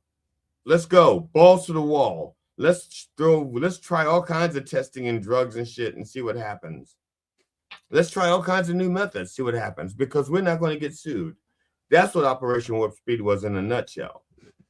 But we benefited that. We benefited, and the company benefited. Well, they benefit in the sense that they didn't fuck up, so nobody had to sue them. But that's why they were so free to do it. They were less cautious. Yeah, that whole thing gave all because there was an anti-vax movement before COVID, but all that Operation Warp Speed did because they had to rush because the world was in a panic, like and so they rushed the vaccine through, and there was, admittedly, some corners cut in checking safety and all this kind of stuff. Johnson & Johnson was talking about they discovered why some people were getting blood clots and all this stuff. It was a genetic thing. But again, they rushed it through. You wouldn't want to rush it through. The end of the day, though, it gave the anti-vax, the people who were prone to anti-vax all along, gave them such a momentum boost to, a new thing to complain about. And then now it's out of hand. It's like, well, that's because people didn't understand the technology. That it's just that the technology was there. They've been using the technology in that method for a while. It would be like you have a car there, and you remember Mazda had that the rotary engine. Yeah. Remember every other car out there had cylinders, and Mazda had the rotary engine. Okay, they were the only one with the rotary engine. I don't think anybody else, and I don't even know if my rotary engine still exists now. I don't know, but it was there and it was proven. It'd been tried and true. And then all of a sudden, let's say another company says, you know something, we need to make it's really efficient. We're gonna use the rotary engine. And someone goes, wait a second, we've never put a rotary engine in a Corvette before. How do we even know the rotary engine works? Well, it's been in a Mazda for decades. Yeah, but how do we know it's going to work? And so there's people now looking at a Corvette with a rotary engine, and they're going like, I don't know. I don't trust rotary engine. That's voodoo. There's no cylinders. It's magic. We can't have a rotary engine in a Corvette. And that's what I think of the technology that they use with the viruses. They were using it already. Yeah, I remember my grandfather first telling me about Mazda. They got these rotary engines. It's something new. Like, it wasn't all that new. I think it was developed in the 50s, but they were known for. I think they still use them. I have a Mazda, and I don't know. I never fucking look at it. Like the standard 8-cylinder car had 4 cylinders on each side. And then they had this thing called the slant 6, where there's 6 on one side and 2 no. So again, now I'm going to have to Google: are rotary engines still in existence? I think they are. Oh, why did the rotary engine fail? Mazda's commitment to rotary technology continues with the MX-30R EV launch in March of 2023. So yeah, they're still using it, but I guess not in everything, right? I'm about to find out now. But you already did that. Yeah, there's this thing that says, why did the rotary engine fail, right on top of that, but obviously. Yeah, but we don't know if they meant fail like mechanically or failed as in popularity. That's a good point. Anyway, you tuned into what was the first thing? We were Rooster Technology and a Rooster. Rooster Technology. Rooster Technology. How to make your rooster crow at 9 o'clock instead of 5 o'clock. How to make your rooster cog burn. Yeah. Yes, the Mazda rotary engine is still in use. Mazda has officially revived the rotary engine with the Vision X Coupe concept and is using it in the MXR 30R /EV. Yeah. Which acts as a range extender for electric vehicles. All right. And it's also called the Wankel engine. Let's not go there. Okay. I just saw that somewhere. Wait a minute, I just saw that term. Wankel. It's we call it the Stephen Wankel. I don't know, Urkel, Stephen Wankel, whatever. I'm just talking, and I'm not making any sense. There was one last thing. Gavin Newsom. And this is why people think. Well, I'm sorry, before you go, did you watch the response? I didn't watch the response. No, I don't even know who delivered the response. I should know that. It was a woman. Oh, a woman. But I didn't see it. I didn't watch the response. Oh, I bet you it was a Spanberger. Abigail Spanberger. I don't know. I would like a Spanberger with cheese and ketchup. Oh, good. You were talking about Gavin Newsom. I'm sorry. I didn't mean it. Yeah, Gavin. I meant to interrupt. I'm sorry. I meant to interrupt. No, that's fine. I like to get interrupted, especially when I'm talking about shit that I don't really know about. This is why people think I'm a Democrat, because I will get in. I'm going to say that I think, because here's the thing. Gavin Newsom is saying that the Democrats focus too much on stupid things like pronouns. And I don't think that's the case. He's a Democrat, and he obviously wants to run for president. But I think he's lying. I don't remember. I think this is a Republican talking point that, woke, they just want to talk about trans and pronouns and stuff like that. I don't remember that being a part of either the Biden campaign in 2020 or the Harris campaign in 2024. I don't remember them ever talking about those issues at all. And now Newsom saying, we got to get away from these things that people don't care about, like pronouns, and we got to run. Am I the only one who doesn't remember this, or is he buying into the Republican talking points? It's just, I think he's. I don't know the answer to that, because I think he knows better, but I think he's trying to reach like, he already has the progressives, he already has the liberals. I think he's trying to say to the middle of the road people, look, it's okay to come this way. I see what you're saying, guys. Yeah, we've been too extreme. Come from the middle, come to me. That's what I'm thinking. I think that's what his overall message is. It's okay to come into, to vote for me. I'm not the liberal California lefty that you think I am. I'm really cool. I hear you and I see you. All right. Now we're getting someplace, because this is what I wanted to bring up. You know who Mark Lamont is, right? Yeah, second baseman for the Mets. No. Mark Lamont is a black dude he's a liberal, who used to go on with Bill O'Reilly and like be a very strong counterpoint to Bill O'Reilly, and kind of hated by the Fox News thing. He was a HuffPost guy. He has a podcast or something, but he was doing this conference interview with Gavin Newsom in front of a live audience, and Newsom said that he was an everyday guy. He's not like I'm just like everybody else. He's like, listen, I'm a 960 SAT guy, and I'm just a regular guy. And he said, I can't. You'll never see me read a speech, because I can't read a speech because I have dyslexia and all this kind of stuff. And the Republican talking point came out because he was talking to Mark Lamont, who happened to be a black man. He said, Gavin Newsom says black people can't read. They're all 960 SAT. Wait. He didn't say that. He didn't say that at all. He said, I'm just like you. And he was talking to a black audience. No, if you look at the audience was like almost predominantly white. There were a few black people in the audience, but the interviewer happened to be a black guy. But trying to say that Newsom was talking down to black people, saying, I'm just like you. I have a 960 SAT score. I'm dumb like you, and making it like he was saying all black people have 960 SAT scores. He wasn't saying that at all. And the fact that because Mark Lamont happened to be black, they were, the audience must be black. No. So he was saying that, and now they all started parroting these points, and like you can't get them off the fact, even if you play the clip back for them. See, he said no, he didn't say black people all have 960. He said I'm just like you, America. I'm just a regular guy. I'm a 960 SAT guy who got into college on a 960 SAT. But he said I don't want to. I want Just to tall, good looking, and white.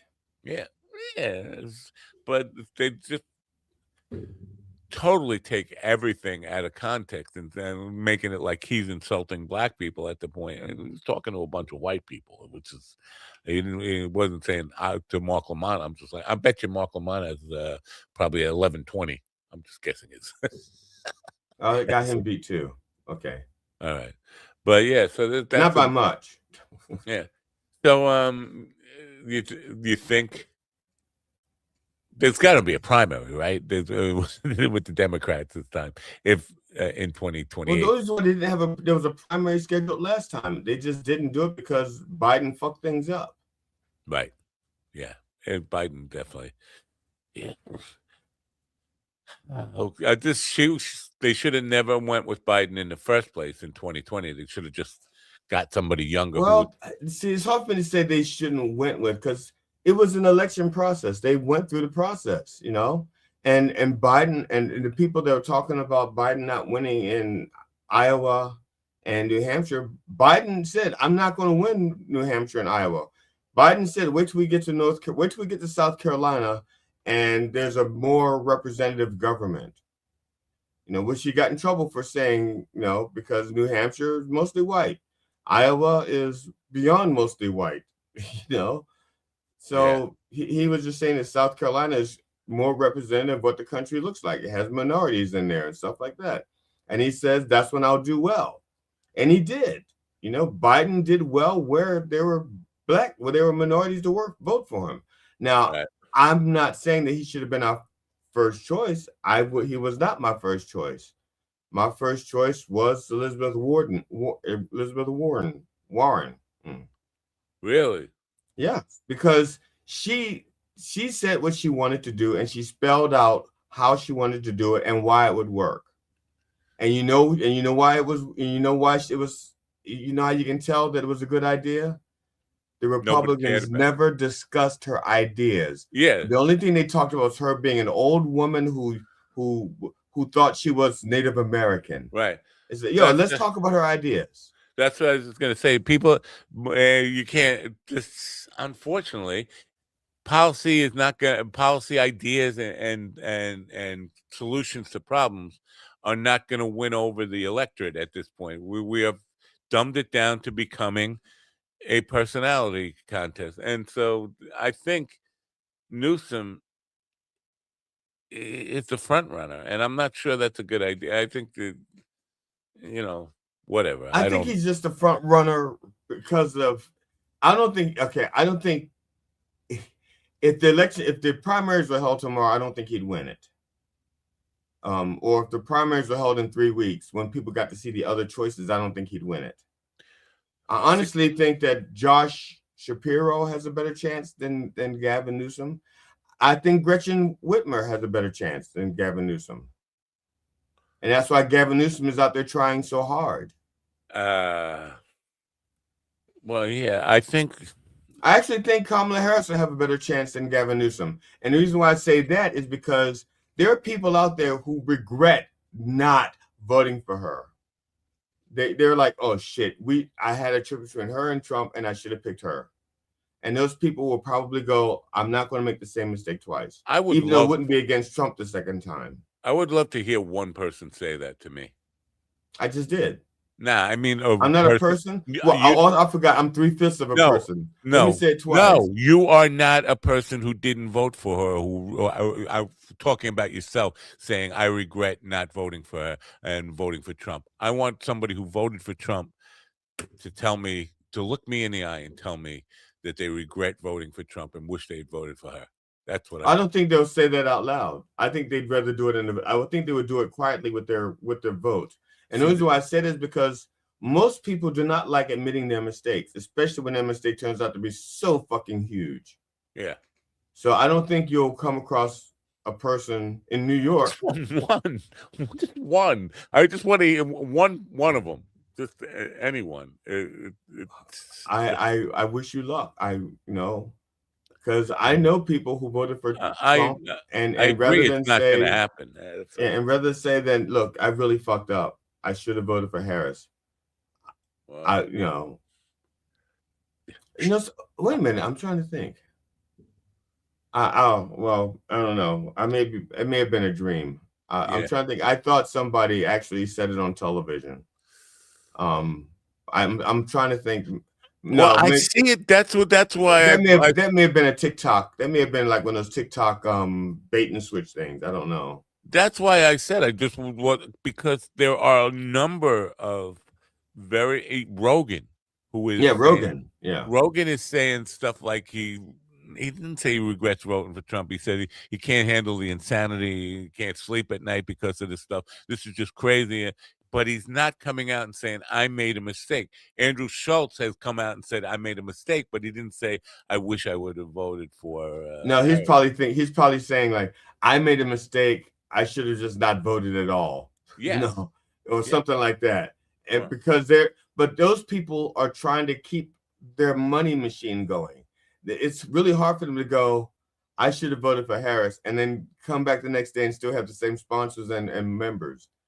I was a nobody, and I lost 2/3 of my fans and followers because I did what they thought was trash Trump. And I didn't trash Trump. I just spoke the truth. It just looks like I trashed him because he did trashy things and he's a trashy person. But I want to get your take on this. You say that Harris has a better. I think there's a good chance.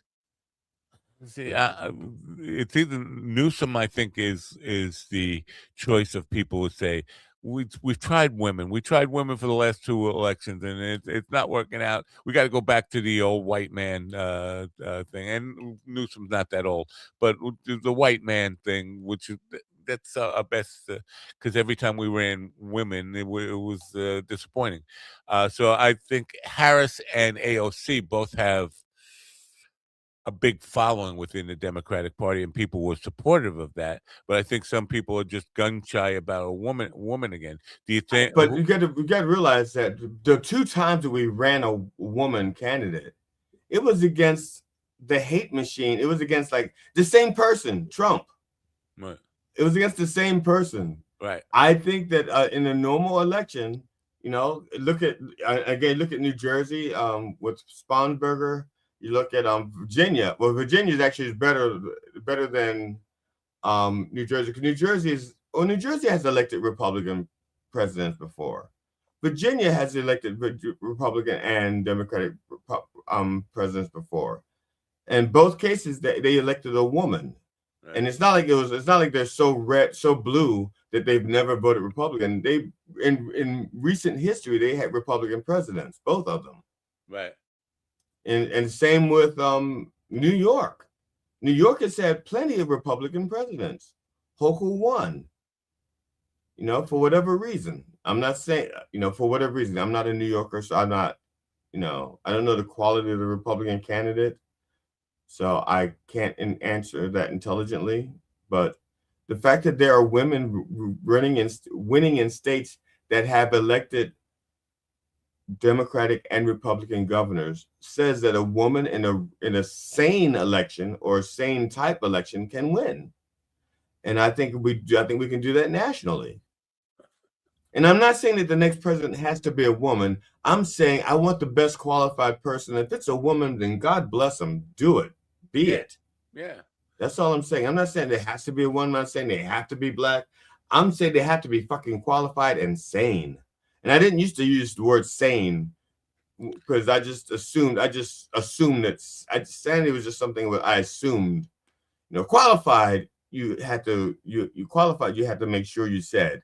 But you didn't have to say sane before. Now you got to say sane. Because of the likes of Reagan and Biden in his later years, Reagan in his later years, Biden in his later years, and Trump in all of his years. Yeah, all the old people thing that definitely has got me. Like, again, I've probably said several times that I think there should be an age cutoff, and I'm 66. For me to say 65 means I am saying that I realize that I'm of that age where your mental capacity and your ability to really be competent and a competent leader diminishes. Now, I'm not saying everybody is shot by 65 or 66, but definitely you can't rely on them for 4 or 8 years more. After that, I think 65 is a fair cutoff for president of the United States. But I don't know. I'm not sure the Democratic Party is ready to get out of its own way with whoever they nominate. The question is, because Trump brought up, you got to run for a third term last night in this state. I know it's forbidden in the Constitution. There's a constitutional amendment that says only 2 terms, but he's going to try to find a way. If not, do you think it's Vance, or do you think there's somebody else that the Republican Party will choose? Jeb Bush. No, I'm just teasing. I'm fucking teasing. Jeb Bush. Where is he? Yeah, I can't. Like Right now, somebody saying Rubio. No, Rubio tried before. Believe me, he's not. He doesn't have national following. Rubio, especially after he cocked himself, he was very adamantly. He got into that little spat with Trump in the debate back in 2016, and then now he's got his head so far up Trump's ass that he makes himself just look weak. I can't imagine Rubio I think the Republicans have to pick somebody who's been not in the limelight, someone who's not obviously a Trumper or even Trump light, because Trump got elected because he's Trump, that personality, and there's not another one of those out there. He didn't win because he was popular. He didn't win because he was good or sane. He won because the hatred for a black woman, and because he just tapped into such vitriol. He just tapped into the negativity, and it's so easy for people to go negative than to remember the positive. Yeah. It's disturbing to me that how people just so quickly turn toward the darkness. Yeah. So I mean, it's not easy to turn toward the light, and people are lazy. They'll say, "Well, what's lazy? What's the easiest way out?" I think there are people who are lazy, and then there are people who will do the right thing even when it's hard. And we need more of those people who will do the right thing even when it's hard. So I think not the election day, the one before that, I think we proved beyond the shadow of a doubt that we have no crystal ball. You never know what's going to happen. Yeah, because look, Hillary Clinton won the popular vote, big time, and she didn't. And the Electoral College, she didn't lose by much, 1 or 2 states, and that's it. 1 or 2 states flipping, and then she wins. Kamala Harris, she only lost the popular vote by like 1 percentage point, 1.2%, I think, if that. And considering that there's some locations that say that there were no votes for Kamala Harris, which I still haven't heard come out of the court, and that is like an impossibility to have 0 votes. If I had run, I'd have gotten 1 vote, and I would have gotten a vote. That somebody would have gone like, yeah, the guy, he's got dreads, I got dreads, I'm voting for him. The guy the rent's too damn high guy gets votes every fucking time he runs for something. The guy in North Carolina who has the boot on his head, his like, I don't remember his name, but he has a boot that he wears on his head, and he gets votes. So why the fuck wouldn't Kamala Harris get a single vote in places in like 3 areas in Pennsylvania? Especially what makes it really suspect is that Democrats won in the same district where she got no votes. So people, you tell me that Democrats went in, voted for Democratic senators and representatives and dog catchers straight down the line in Democrats, but on the top one, the president. No, I'm going to go for Trump. That Right. I can't So see. that's so there's something really and I don't care that it doesn't change the election. I want to know what the fuck happened. Yeah. You know, even if it doesn't, it's not going to change the election, but I want to know what the fuck happened so it never happens again. I still. All right, I'm going to go down the conspiracy thing. I think Elon Musk did something. I think Starlink, whatever, because, and the only reason I'm saying I feel like Musk definitely did something. Trump, well, there's several reasons. Trump was saying, "You don't even have to vote for me. We got it all covered." Right, we have Elon knows all the more votes about. we need. We got Yeah, we don't need any. We don't need to stay home. we got Yeah. all the vote, and then in the same breath, he was saying Elon knows more about computers than anybody, and blah blah blah. Like he was tying the two together. Like we don't need any votes, and Elon knows more about computers. And then, and I think Rogan blabbed this, so he wasn't supposed to blab this. Elon Musk called Dana White before the polls were closed and told them what the outcome was going to be, numbers and all. And Dana White said to Joe Rogan, "It's already shown up. These are the numbers," before the polls closed. And Rogan blabbed that on his podcast. I don't think he was supposed to blab that, but for that seems highly suspicious. And so, uh, for one thing to predict it and say this is what it is, but he said no, it's over. We got, and these are the numbers. He wasn't saying it as he was making a prediction. He was saying it's final, it's done, we won before the Now polls. there was this is during I think when not Clinton, probably was Obama the first time. No. I think it was Obama. There was because this was happening in live time. It was like, I think it was Pennsylvania that they were talking about, and before the polls closed, Karl Rove. Okay, there's two things happening. Karl Rove was calling Pennsylvania, and there's a group, I think it's called Anonymous, the hackers. Yeah. They said that in the previous election, votes were flipped electronically. Right.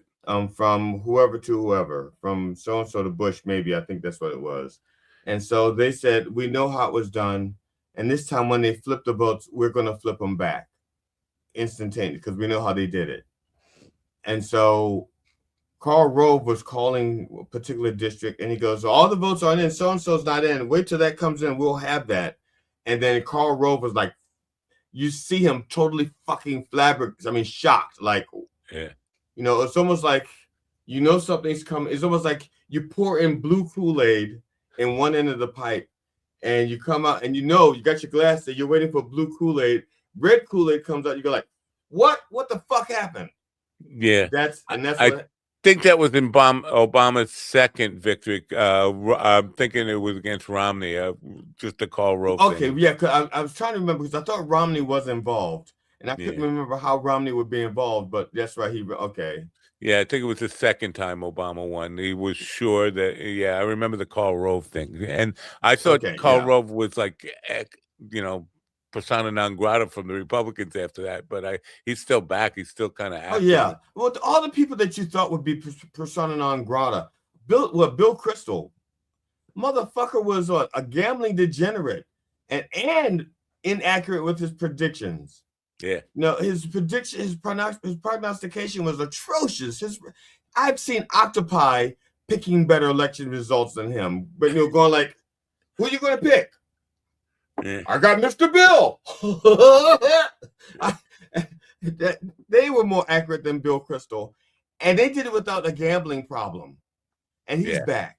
Yeah. I don't fucking, and it's like all the people that the Republicans should have let go of and should have stayed away are back.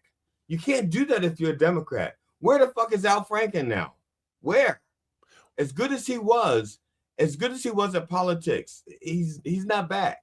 And he won't do the show.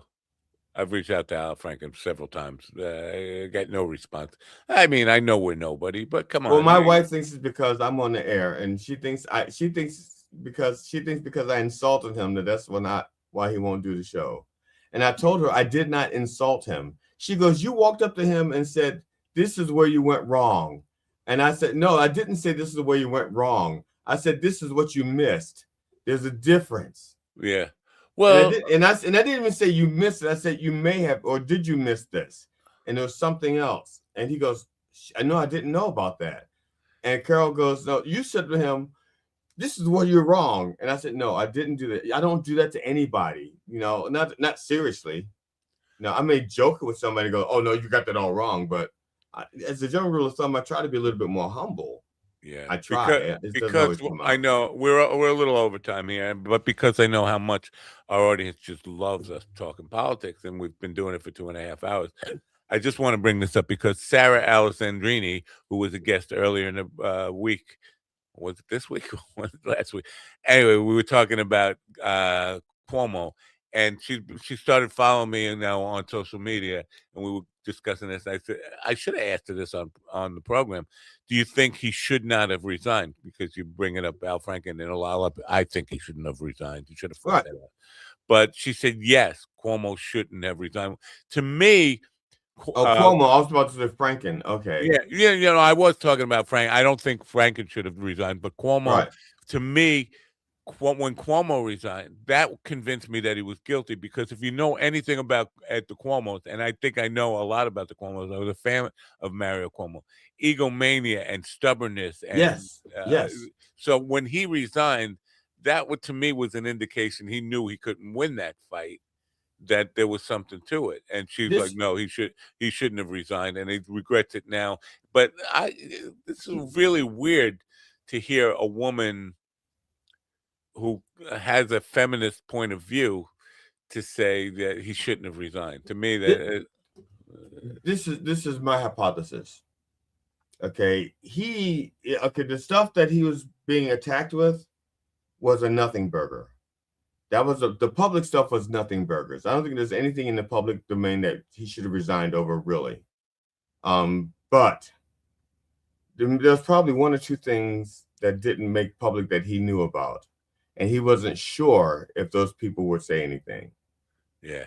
And because he couldn't be sure, he's like, I don't want this out. And now he knows, they're not going to talk. I'm going to come back. Yeah. I didn't know I had their silence. I didn't know. Yeah. And that's my theory, that because you're right. People in power don't give up power unless they know there's something, especially the Cuomos, they're all so full of ego. Chris Cuomo was a fucking arrogant prick. Mario, even though I was a fan, was a pretty arrogant prick, or just thought way too much of himself. Just thinks he's I'm sorry because I was a fan, but the family just seems so full of ego and stubbornness that when he resigned, it made me convinced that he was guilty on some level. Guilty of something. Guilty of what? I don't know. Anyway, she said no. He shouldn't have resigned. Why didn't I ask her that on the program? Next time, smack me and say ask her. Anyway, get her back. Get her back on the air. She's invited, right? We did invite her. You know what? I'll tell her. The calendar's getting full. Actually, we did say something like you had to come back with, because there was something else she wanted to talk about. Yeah. Was it Ramdami or? Yeah. Zandami. I said Randami. Zandami. Ramadani. Isn't it Ramadani? I'm sorry. Now I'm in trouble for that. I get in trouble for a lot. So join me tonight. You'll be out playing trivia in the snow. Well, not in the snow, but as far as I know, we're doing trivia tonight, and it'll be about the first time I've been back to that venue since I performed Thursday. All right. Well, that's the other. Then I'm gonna tell you, there are some places you go to on a regular basis, and so if you have a bad show and then you go back there, it's you know what I'm saying. You're coming back, so you really don't want to have a bad show. and I don't know if there's such a thing as trying harder for some place that you know you're coming back to. I don't know, but I felt it. I felt like I really can't let these people down, and especially since some of them were coming in and going, "I've never been to this venue. You better be fucking funny." Oh, I had 3 people who had never been to that place before came there to see me, and then I had 4 other people who see me at that venue all the time playing trivia, and they said, we'll be here to support you, but you better be funny." what if I'm not funny? How about that? What are you What gonna if I do? can't make you laugh? Like I'm funny like a clown. No. Yeah. Oh, so you did see the movie. No, Anyway, I just heard you say it yeah. so many times. And I've seen that sound clip. I've seen that clip so many times someplace. Where was it? I think it's Arnold Schwarzenegger who says it. What, I'm funny like a clown or whatever. But yes. All right. I can't. I'm going to end this thing. Tonight, I'll be talking Dr. Rue with Dr. Rachel Wellner. We've talked about Dr. The book, the kid's book, Kangaroo, Dr. Rue. I wish I had somebody else to ask the question. Why are we talking about the same book that we talked about last time? Anyway, that's what I'll be doing tonight.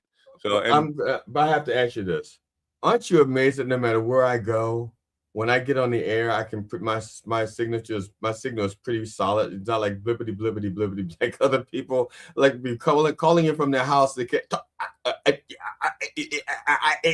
You. I used to say this all the time because it was true.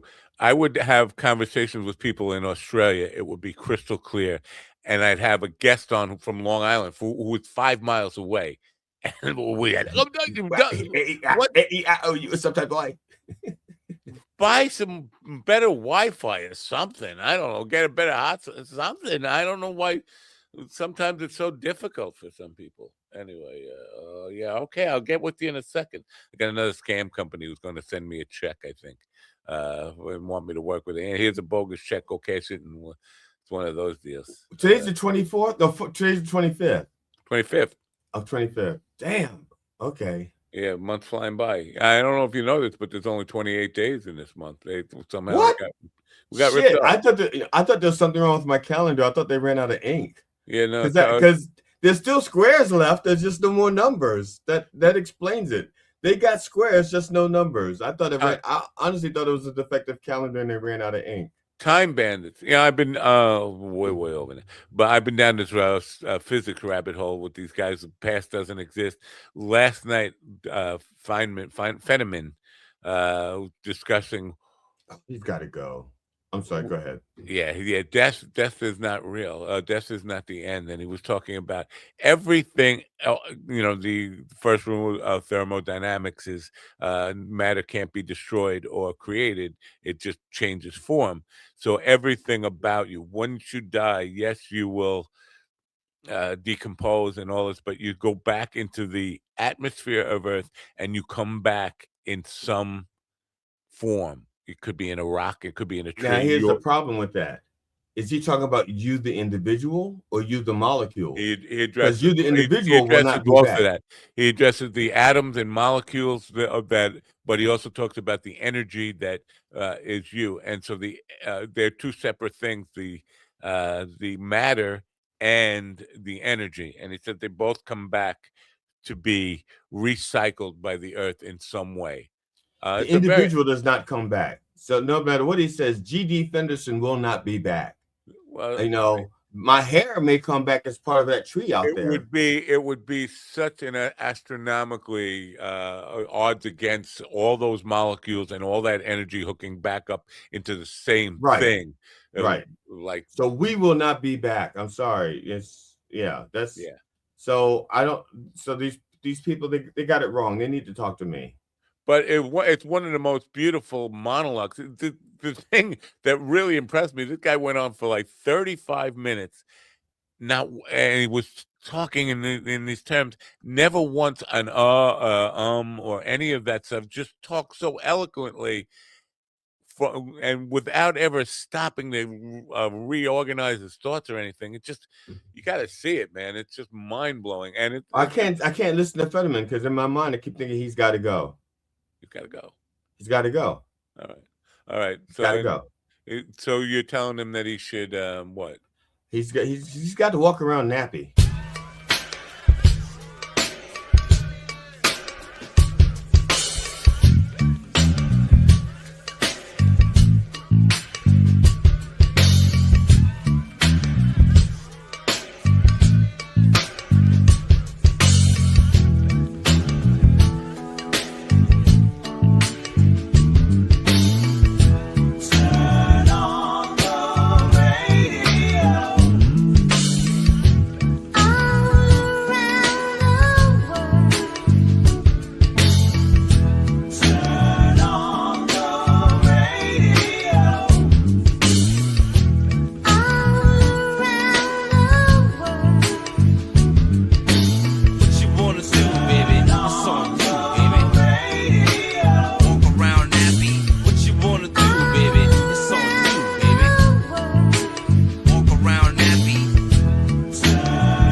listen to me now.